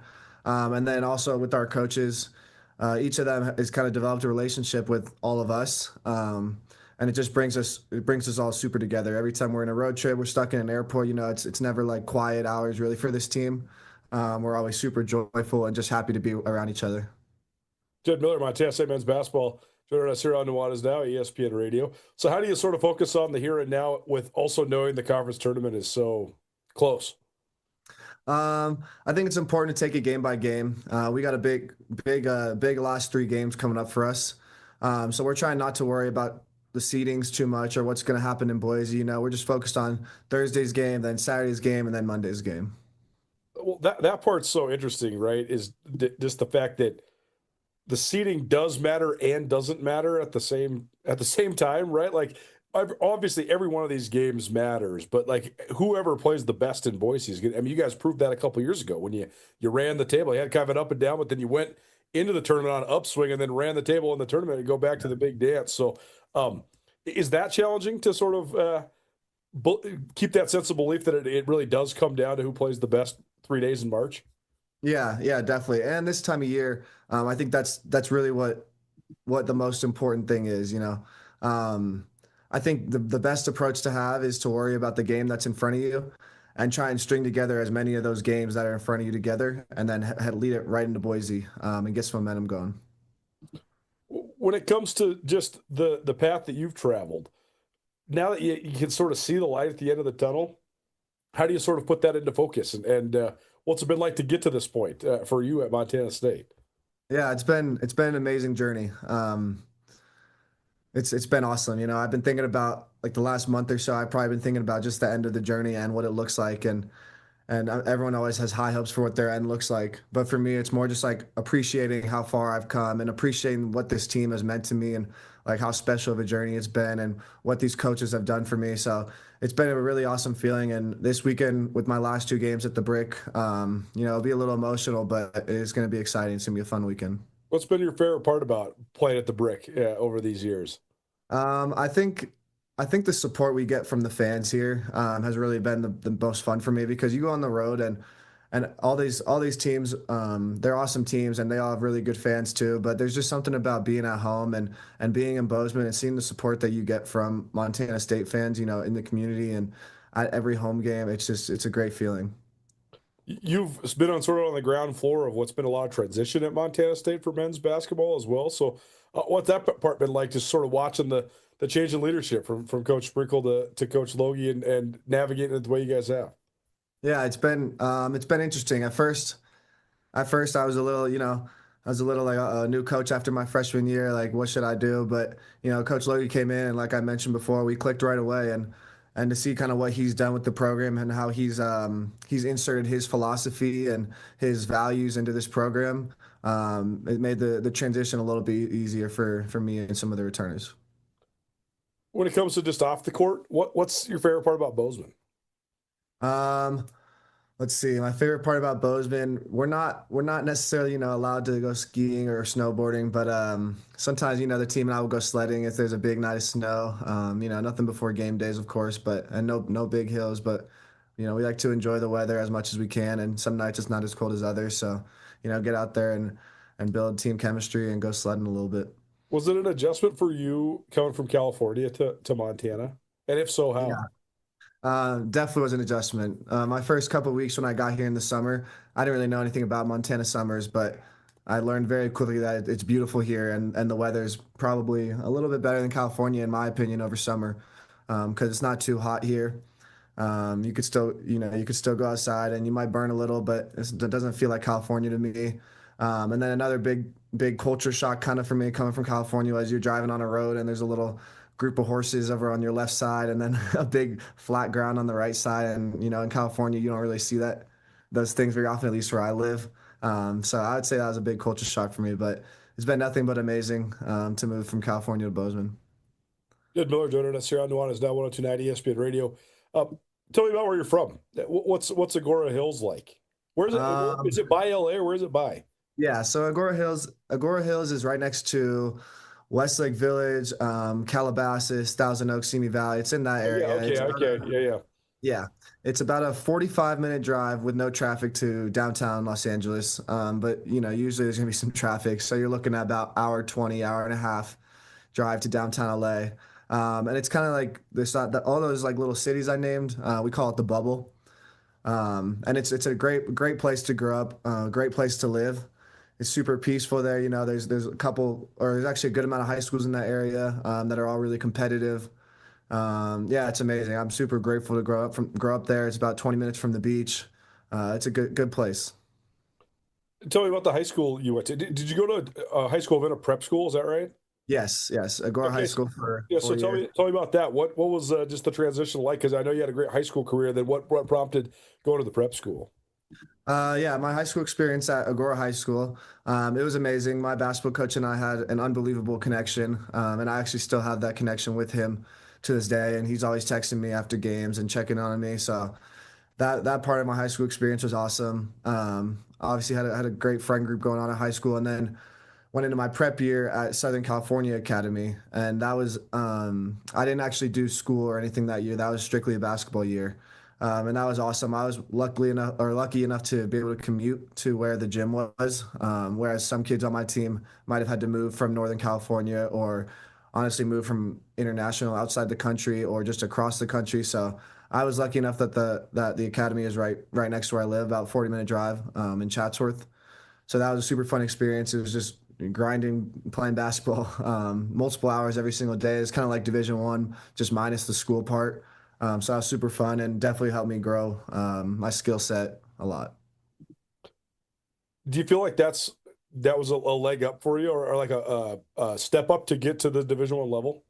Yeah, absolutely. And I think when I was talking to a lot of coaches, they had mentioned how the transfer portal was starting to pick up and how they didn't love to just get guys straight out of high school. And so some of them actually liked that I was doing a prep year because it was basically like a redshirt year almost for a freshman coming in. So I definitely think it was a big deal for me in terms of the recruiting process and where I might have been ranked among other recruits. Yeah. Do you ever think about that? It's like the big picture stuff. Because I worry that they're going to stop recruiting high school kids, or like that's already happening, right? Like the schools are just not recruiting as many because you can just go get guys out of the portal whenever you want. But I just feel like you and Pat are it's such a great story of like guys that come from, high school ranks or, even a prep school year. And then you're at a place and you just develop, you get better. Yeah. Yeah.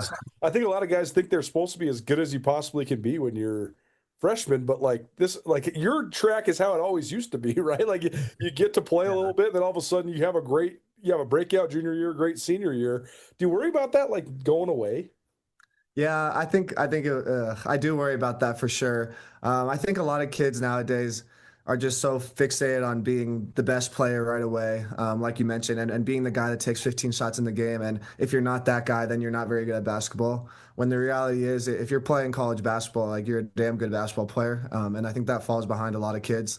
Like you mentioned, my first couple years, I didn't get to play a lot. My junior year, I had a totally different role, and I scored like 3 points a game or 4 points a game. But I wasn't telling myself that I wasn't a good basketball player. But I think that that's a big problem in college basketball and high school for sure nowadays. Is if you're not the best player or if you're not the kid who's scoring 20 points a game, then you're not a very good basketball player. And I definitely don't think that's true. Yeah, man. And like as you know, a basketball team, you need so many guys to fill so many different roles, right? Like Yeah. not everybody can shoot it all the time. You have to have guys that do all the other stuff too, the dirty work and the rebounding and all that sort of stuff. So just interesting dynamic. Jed Miller joining us here on Nuanez Now ESPN Radio. How about school? What are you getting your degree in? Getting my bachelor's in business marketing with a minor in entrepreneurship and small businesses. Oh, nice. So how did you get interested in business, and what do you maybe want to do with that? I don't know what I want to do with it yet. But the reason I chose business marketing is my dad works in marketing for a video game company. And then I also, being on scholarship, I didn't really want to just waste the scholarship and kind of get a degree that didn't mean anything. So I chose business because I know there's a lot of routes you can take with it. And yeah, like I mentioned, it kind of runs in my family. Yeah, heck yeah. Well, what are your goals? Like, how do you hope this thing ends? Like, I mean, obviously, you want to go back to the NCAA tournament, but what sort of other things do you hope sort of get you there as your career winds down? Yeah, definitely. One thing I've been stressing to this team is, kind of just be grateful for what this team has been for us. It's been a long journey with a lot of ups and downs and some really low lows, but like we've loved each other throughout the journey, and just appreciate these last couple of weeks that we have with each other, because like some of these guys are younger, they're sophomores, their junior year, they might not get to have another team like this. So I'm kind of just emphasizing to them and to myself especially, like, be in the moment and really enjoy like this process that we've gone through, and hopefully it leads to something great for us. What will be the thing you take away from this experience? Like, what has it taught you to be there at Montana State these last several years? I think one thing is never doubt yourself. I had plenty of opportunities where I could have just given up, transferred, gone to a different school. But like, you always have to keep believing, and a lot of that credit goes to my coaches and my teammates. But that's a big thing I've learned from being Montana State. And another thing, like we mentioned earlier, is like, don't be afraid to put yourself out there. I came from California. I never thought I'd be playing college basketball in Montana. And I learned to love it really quickly. And whenever people ask me about Montana, I just light up, and I could go on and on about Bozeman and on about Montana State University. So I'd say those are the two things I've really learned from being here. Do you want to stay in Bozeman after you graduate, or what do you want to do? I would be open to it. I don't think I would want to be here long term, but I have no problem hanging around here, maybe being a part of the staff or seeing what options are available for me in Bozeman for a little bit. Yeah, well, that's awesome, man. Well, we appreciate the time today. Thanks so much, and best of luck with senior weekend this weekend, and we'll see you probably there in Boise, but thanks for taking a minute here today. Awesome. Thank you so much. Appreciate it. Jed Miller here on 129 ESPN Radio. Keep those texts coming in. You want tickets to the Grizz game tonight, 406-888-1029. Text us, 406-888-1029. We'll continue to preview the weekend around the Big Sky in men's hoops, and we'll hear from one of the top freshmen in the league, Kenyon Owino. He is a freshman for the Grizz basketball team. He will join us, his debut on Nuanez Now next. Don't change that down. Keep it right here. It's 129 ESPN Missoula. The Press Box is the place to watch all your favorite sports. In the heart of Grizz country, Press Box has great food and drinks with happy hour and lunch specials every weekday. Don't forget, Press Box has the best happy hour deal in town, Monday through Friday, between 4 and 6, $3 draft beers. That's right, any draft beer at the Press Box, from domestic light beers to IPAs to everything in between, $3 drafts between 4 and 6, Monday through Friday at the Press Box. Press Box also has 2 sports bet machines, so you can always get your bets in before the game starts. The Press Box on Broadway and Van Buren in Missoula. Hi, I'm Brody Miller, real estate loan officer with Stockman Bank in Missoula. Having the right team guiding your path to homeownership is important. Experience the power of local banking where decisions are made right here in Montana. At Stockman, we deliver quick turnaround, professional service, building relationships one loan at a time. Stop in, give us a call, or apply online. Experience Montana's brand of banking. We're here to guide you home. Stockman Bank, member FDIC, equal housing lender. Are you a sports fan who loves to win? Get in on the action with Sportsbet Montana. Bet on collegiate and professional baseball, football, hockey, basketball, and more, all while keeping the money right here in Montana. It's easy and secure on our kiosks and mobile app. Head to your favorite Sportsbet Montana retail location to catch the game, place your bets, and celebrate your wins. Sportsbet Montana. Learn more at sportsbetmontana.com. Why do you go to the big box stores for your pharmaceutical needs? It doesn't really make any sense. Employees are walking out all over the country because safety is disregarded and they treat their customers like numbers in a database. Why do you go there? Let the local pharmacists at Palmer's Drug and Lolo Drug help make you feel like more than a number. Not only are the prices competitive as any big chain pharmacies, but their service will blow you away. When you're choosing pharmacy, choose local pharmacy with Palmer's Drug of Missoula and Lolo Drug, your local pharmacy experts. If you're in search of a trading card of your favorite player, or if your kids are, swing into Zootown Sports Cards. If there's a card of a player you're searching for, Zootown Sports Cards has the cards. With an almost endless collection of singles and inserts, whatever and whoever you're in the market for, Zootown Sports Cards has it. 1990s NBA stars, Zootown has it. 2000s football players, Zootown has it. And looking through the collection is half of the fun. Come check out all of what Zootown Sports Cards has to offer in the Stevens Center in Missoula. Vertical Raise is the top fundraising platform, no matter what sort of organization you need to raise money for. Vertical Raise is an industry leader with elite technology that can help you reach the most vast audience possible, in turn, delivering a bigger check for you and your organization. In 2023, Vertical Raise Montana helped raise more than $1.5 million for high school sports organizations around the Treasure State, and the returns were more than 30% greater than any other fundraising program. To find out more about how Vertical Raise can deliver your organization the biggest check possible, visit verticalraise.com. ESPN Missoula Sports Center. The final weekend of the regular season for Montana's Big Sky Conference basketball teams begins tonight. Hello, I am Hayden Smith. In Missoula, the Montana men's basketball team will look to snap a 3-game losing streak against the Sacramento State team that has not won a game on the road so far this season. Sac State's high watermark in its first season under head coach Mike Bibby came when the Hornets won 3 games in 6 days, including sweeping Montana and Montana State in Sacramento. Behind 27 points and 5 steals from Prophet Johnson, Sac State raced past Montana 86-79 in the first matchup between the two teams. The Grizz sit at 8-7 in Big Sky play and in a tie for 5th place with Northern Colorado. U of M has lost 6 home games, the most in at least 20 years by a Montana team. Sac is 0-14 on the road this season. In Bozeman, Montana State is hoping to stop its 2-game skid with recently anointed league champion Portland State in town. The Vikings lost their last time out against Eastern Washington, but because the Bobcats and the Grizz also lost that same night, PSU secured at least a share of its first Big Sky title since 2009. Portland State defeated Montana State 63-54 in late January, and the Bobcats sit at 9-6 in league play, tied for second with Eastern Washington. The Lady Grizz are in Sacramento tonight looking to halt a 6-game losing streak. Montana had a 4-game winning streak in mid-January, but has lost every game since to sit at 4-11 in league play.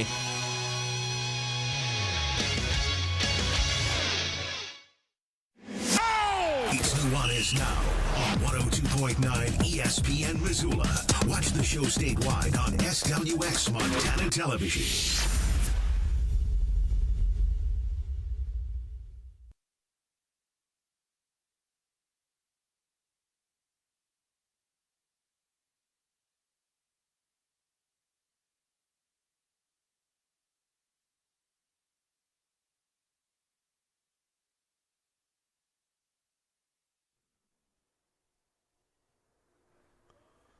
Welcome back, 102.9 ESPN Radio. We were just talking during the commercial break, a couple of guys here at Cash One Pawn, about the quote-unquote retirement of Bobby Houck and what it all means.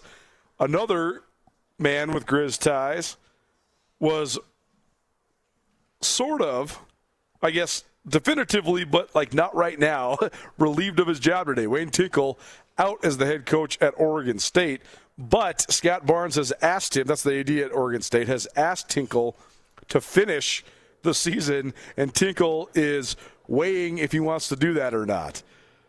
What an awkward situation. Either way, Tinkle has had some highs and some lows there at Oregon State, but at the end of the day, that's a tough job, and he's won some games there for sure. Just really interesting to see because – like Larry Krzysztofiak went to Utah, and he also had some ups and downs after leaving Montana. Blaine Taylor got himself inducted in the Hall of Fame at Old Dominion because he had so many ups there at ODU. The coaching cradle at Montana has been very, very interesting to follow. You got guys like Stu Morrill, who got the court named after him at Utah State. You got a guy like Jim Brandenburg, who was a hit at both Wyoming and San Diego State. Blaine Taylor was great at Old Dominion. Don Holst didn't do much in his during and post-Grizz career, but he went to the NCAA tournament a couple times with the Grizz, so he certainly has a place to be amongst the hierarchy of the Judd Heathcote coaching tree. And when Tinkle left and Travis DeCuire took over, you thought that this trajectory, this sort of springboard that Montana has been, would continue. But here we are. And Tinkle is about to finish up his 12th season at Oregon State. Travis DeCuire is the only coach the Grizz have had since then. And a lot of people thought when he came in and built a league champion pretty quickly, went to back-to-back NCAA tournaments, that he was the next guy. He was going to be, boom, he was going to be up and going to be on to the Power Five. That's not how it's worked out. Certainly he was in the mix at a variety of different jobs, everywhere from Colorado State to Minnesota, Washington State, but he was never able to land that job. I think part of that's a matter of choice for Coach DeCuire. But either way, if you would have told me 12 years ago that Wayne Tinkle was taking the Oregon State job, Travis DeCuire's taking this job, and then you saw the first few years of sample size for Travis DeCuire, you'd have thought that was going to be an in and out, and all of a sudden DeCuire would be up, coaching at one of the highest levels. But instead, here we are coming into tonight's game with Coach DeCuire still at the helm. Personally, selfishly, happy to have him. I've liked very much working with Travis DeCuire. Also, though, loved working with Wayne Tinkle as well. And just wonder what's next for him. He just turned 60. He's made more than enough money there, not only at Oregon State, but also during his time playing professionally overseas. I mean, he was a great Grizz basketball player before he was a Grizz coach.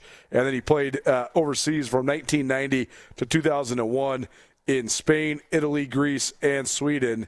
And then, coached in Montana and then made a ton of money at Oregon State. So you wonder if this is it for Coach Tinkle, or you wonder if he has a swan song. Who knows? But that'll certainly be an interesting final chapter, whether it is outside of the world of college basketball or inside it. Speaking of the Grizz, you want tickets to the Grizz game tonight? We got a couple more pairs left. 406-888-1029. Text us. Sac State in town. Hornets looking for their first road victory of the season, period. They're 0-14 away from Sacramento, but they've had some bright spots. I mean, they routed Montana and Montana State back-to-back games about a month ago. So could be interesting. Could be a competitive game tonight in Missoula. For the Grizz, you absolutely have to have it. I thought the Grizz, from a competitiveness and a spirit standpoint on Saturday, no-showed. I thought that was a pretty concerning effort if you're Montana. Coming off of losing to Idaho State in Pocatello, not good to go to Weber State and have the effort that they had, which was a lack of effort. Tonight, dare I say, it's a must-win game. We got 7 conference losses right now if you're Montana. 11 is the absolute baseline of the least amount of games you can win in league play right now if you're the caliber of the Grizz played in this Big Sky. I mean, shoot, I think 13 is probably the least amount of games you can possibly accept winning. But right now, you need to get to 11 wins. 11-7 is a dip if you're Montana, but that's where you got to get, which means you have to win out. You already have your 7 conference losses. Can the Grizz add one tonight? We'll see. We caught up with one of their top young players earlier this week. Nuanez Now 102.9 ESPN Radio, as well as SWX Montana Television and the ESPN MT app. We're joined now by standout freshman from the Grizz men's basketball team as we go around the Big Sky Conference, coming down the stretch in the Big Sky last weekend of the regular season conference tournament, less than 2 weeks away. Kenyon Owino from Montana joining us. Kenyon, thanks for being here, man. How you doing?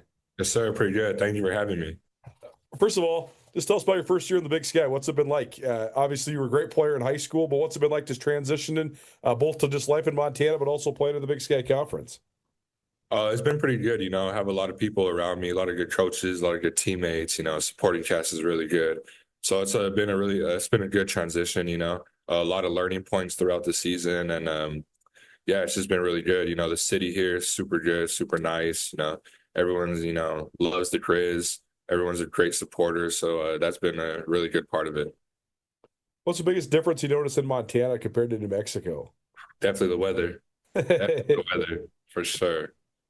Yeah, it's interesting. I mean, Southwestern culture is so much different than it is in Montana. My grandparents are actually from Santa Fe by way of Arizona, so I spent a ton of time in Arizona as a kid. And my grandfather, grew up in New Mexico. So, New Mexico's. I mean, the Southwestern culture is awesome, though, and there is some similarities to in Montana for sure. So, tell us how you first made your way to Montana. Like, when did the Grizz first land on your radar? It was over the summer of my junior year, so heading into my senior year, playing a little tournament, a little high school thing called Session 7. It's pretty big down there in Arizona. So played a game there. They watched one of our games. Coach Flo texted me, after the game, and then since then it was just constant communication between us. Got my visit down. Still talked to them, and then made my decision that October. So it was a really cool experience, that whole recruiting process. What were the number one things that you liked just about the University of Montana? What were some of the main draws for you? Definitely, for sure, the coaching staff. Coaching staff was probably number one. All their success that they've had before, I was definitely coming into a winning culture. And then on my visit, how all the players were, connected and hanging out together. And that was something I did during high school. So that was really a big step towards here.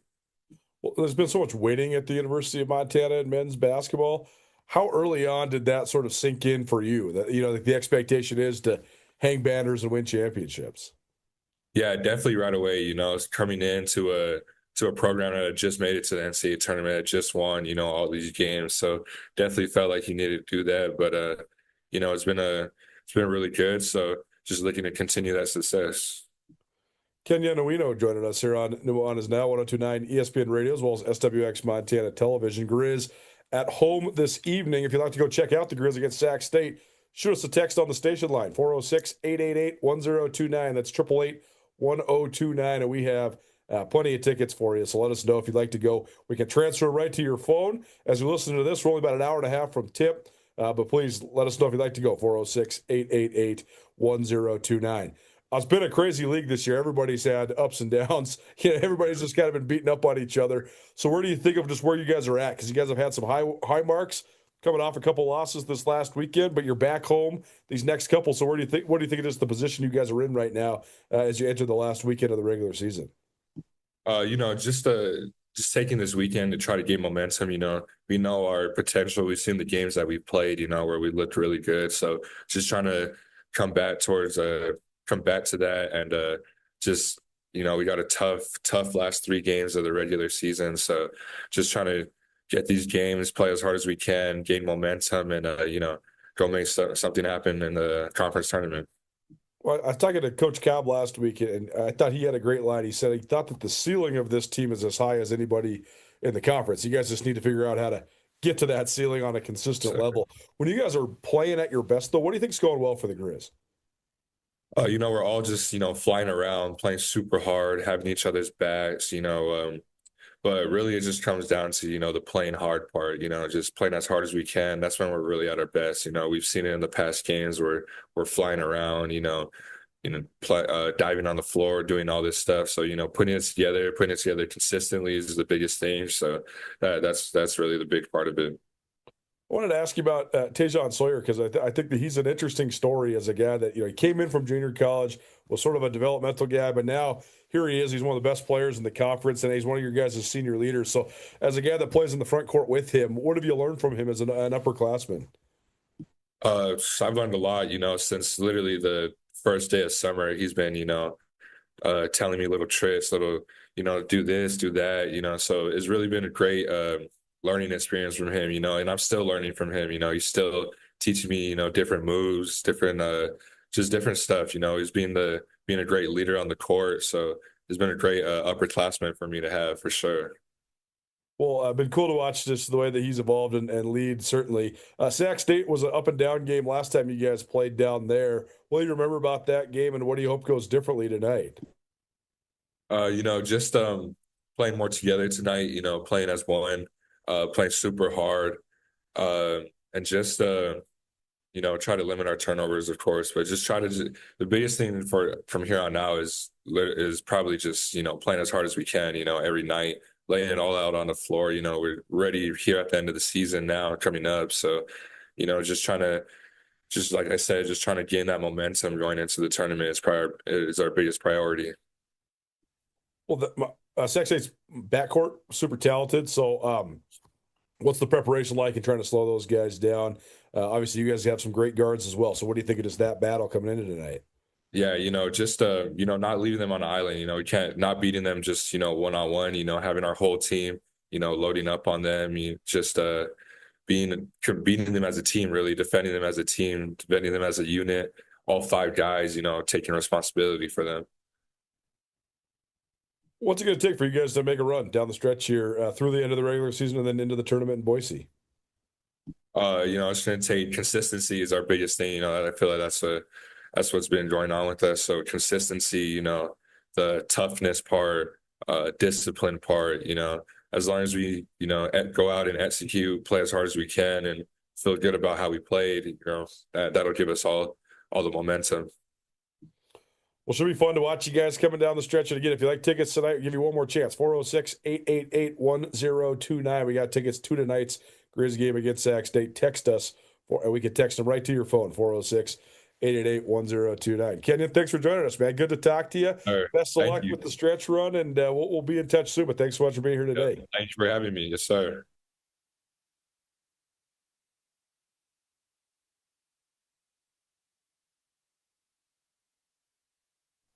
Well, tonight, ESPN Radio, appreciate Kenyon Owino for joining us. He is a freshman for the Grizz basketball team, averaged about 9 points, 5.5 rebounds per contest. He's one of the leading candidates for Big Sky Conference Freshman of the Year.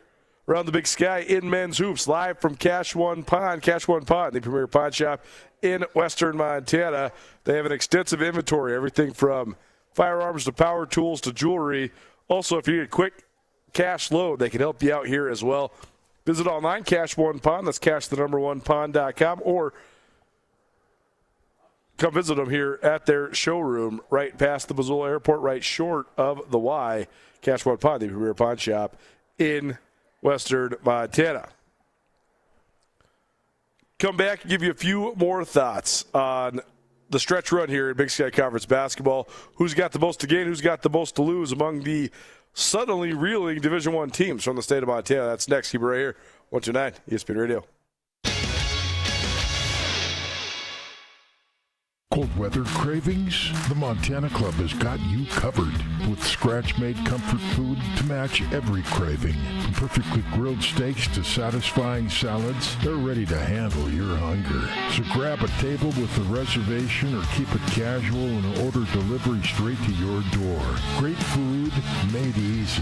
Visit montanaclub.com to order or reserve and come warm up at your Montana Club. Brooks and North Reserve, Missoula. Are you a vacation rental or property owner in Western Montana? Tired of the hassle but still want to boost your bookings and revenue from your property? Mountain Town VRM uses a small pricing system that automatically adjusts rates based on seasonality, demand, and local inventory to maximize both occupancy and revenue. We provide 24/7 guest support, cleaning that ensures smooth check-ins, quick responses to issues, and a high-quality experience that encourages repeat bookings. Let Mountain Town VRM do the work while you enjoy the return. Visit mountaintownvrm.com to see what your property could earn today.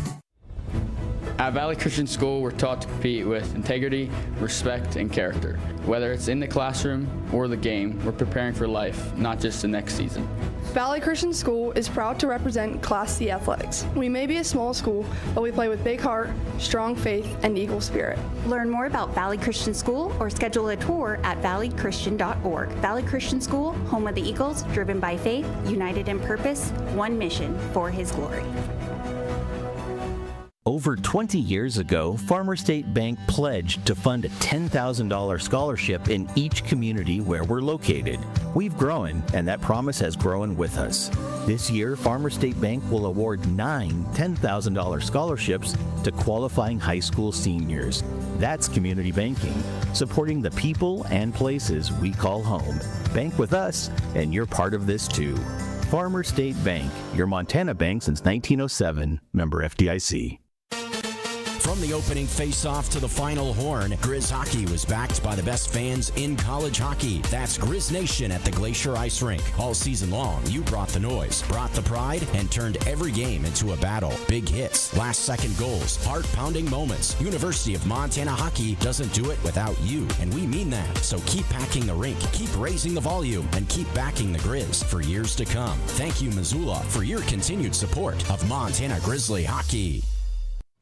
All Nations Health Center is committed to keeping you vibrant and full of energy by supporting your physical, mental, and spiritual health. All Nations Health Center in Missoula offers a variety of services to the Indigenous and non-Indigenous people of Western Montana. All Nations offers primary care doctors, behavioral health services, mental health counseling, and even dental. All Nations currently serves more than 2,000 registered clients who are proud Indigenous people. For more information about how All Nations Health Center can help you, visit allnations.health.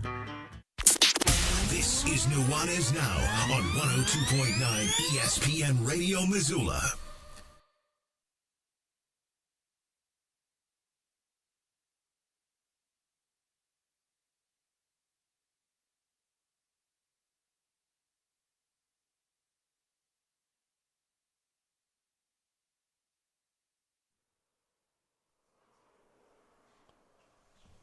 Welcome back, 102.9 ESPN Radio. Colter Nuanez coming to you live from Cash One Pond. Appreciate these guys for setting us up. Like always, need a quick bit of cash. Come on out here and see these guys. They can take care of you in short order. They are locally owned and operated. A bunch of local guys that work out here, and proud to say so. You can always shop online, CashOnePond.com.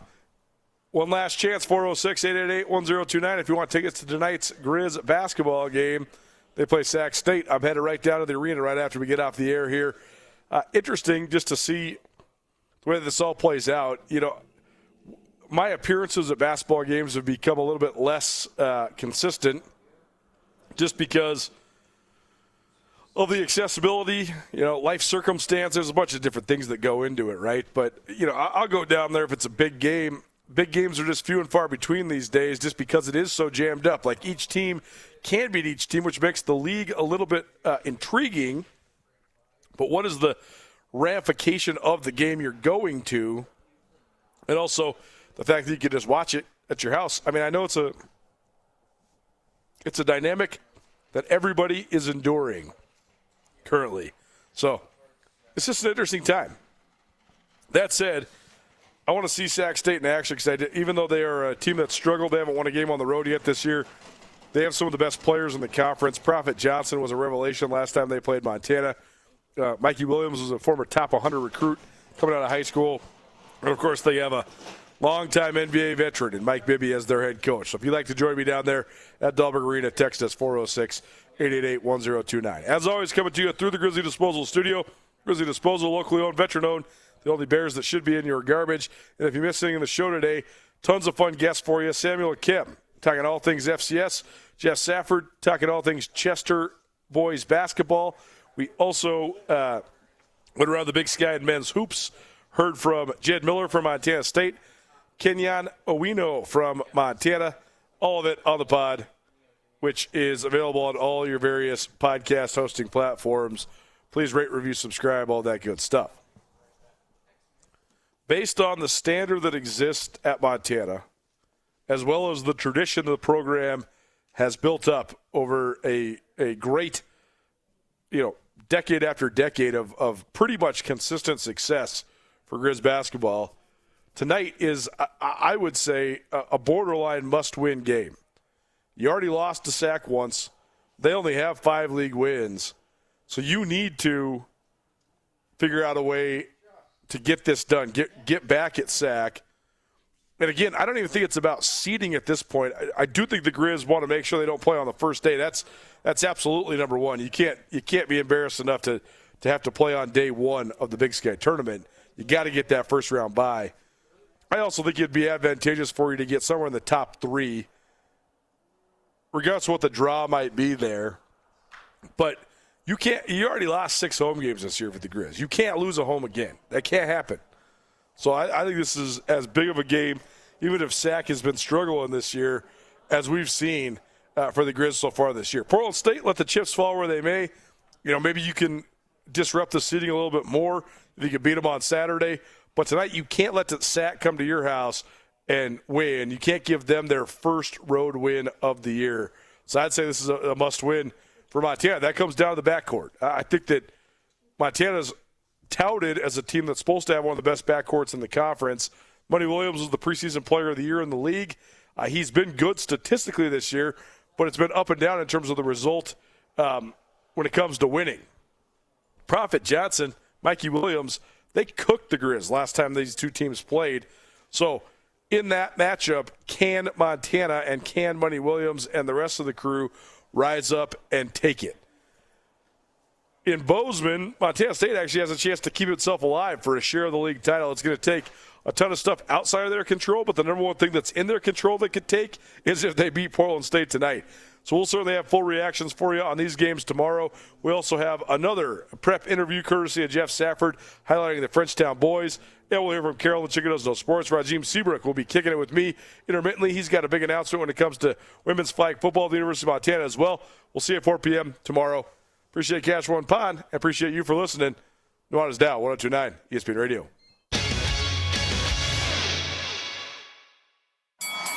Missoula Fight fans, get ready. Fusion Fight League returns to the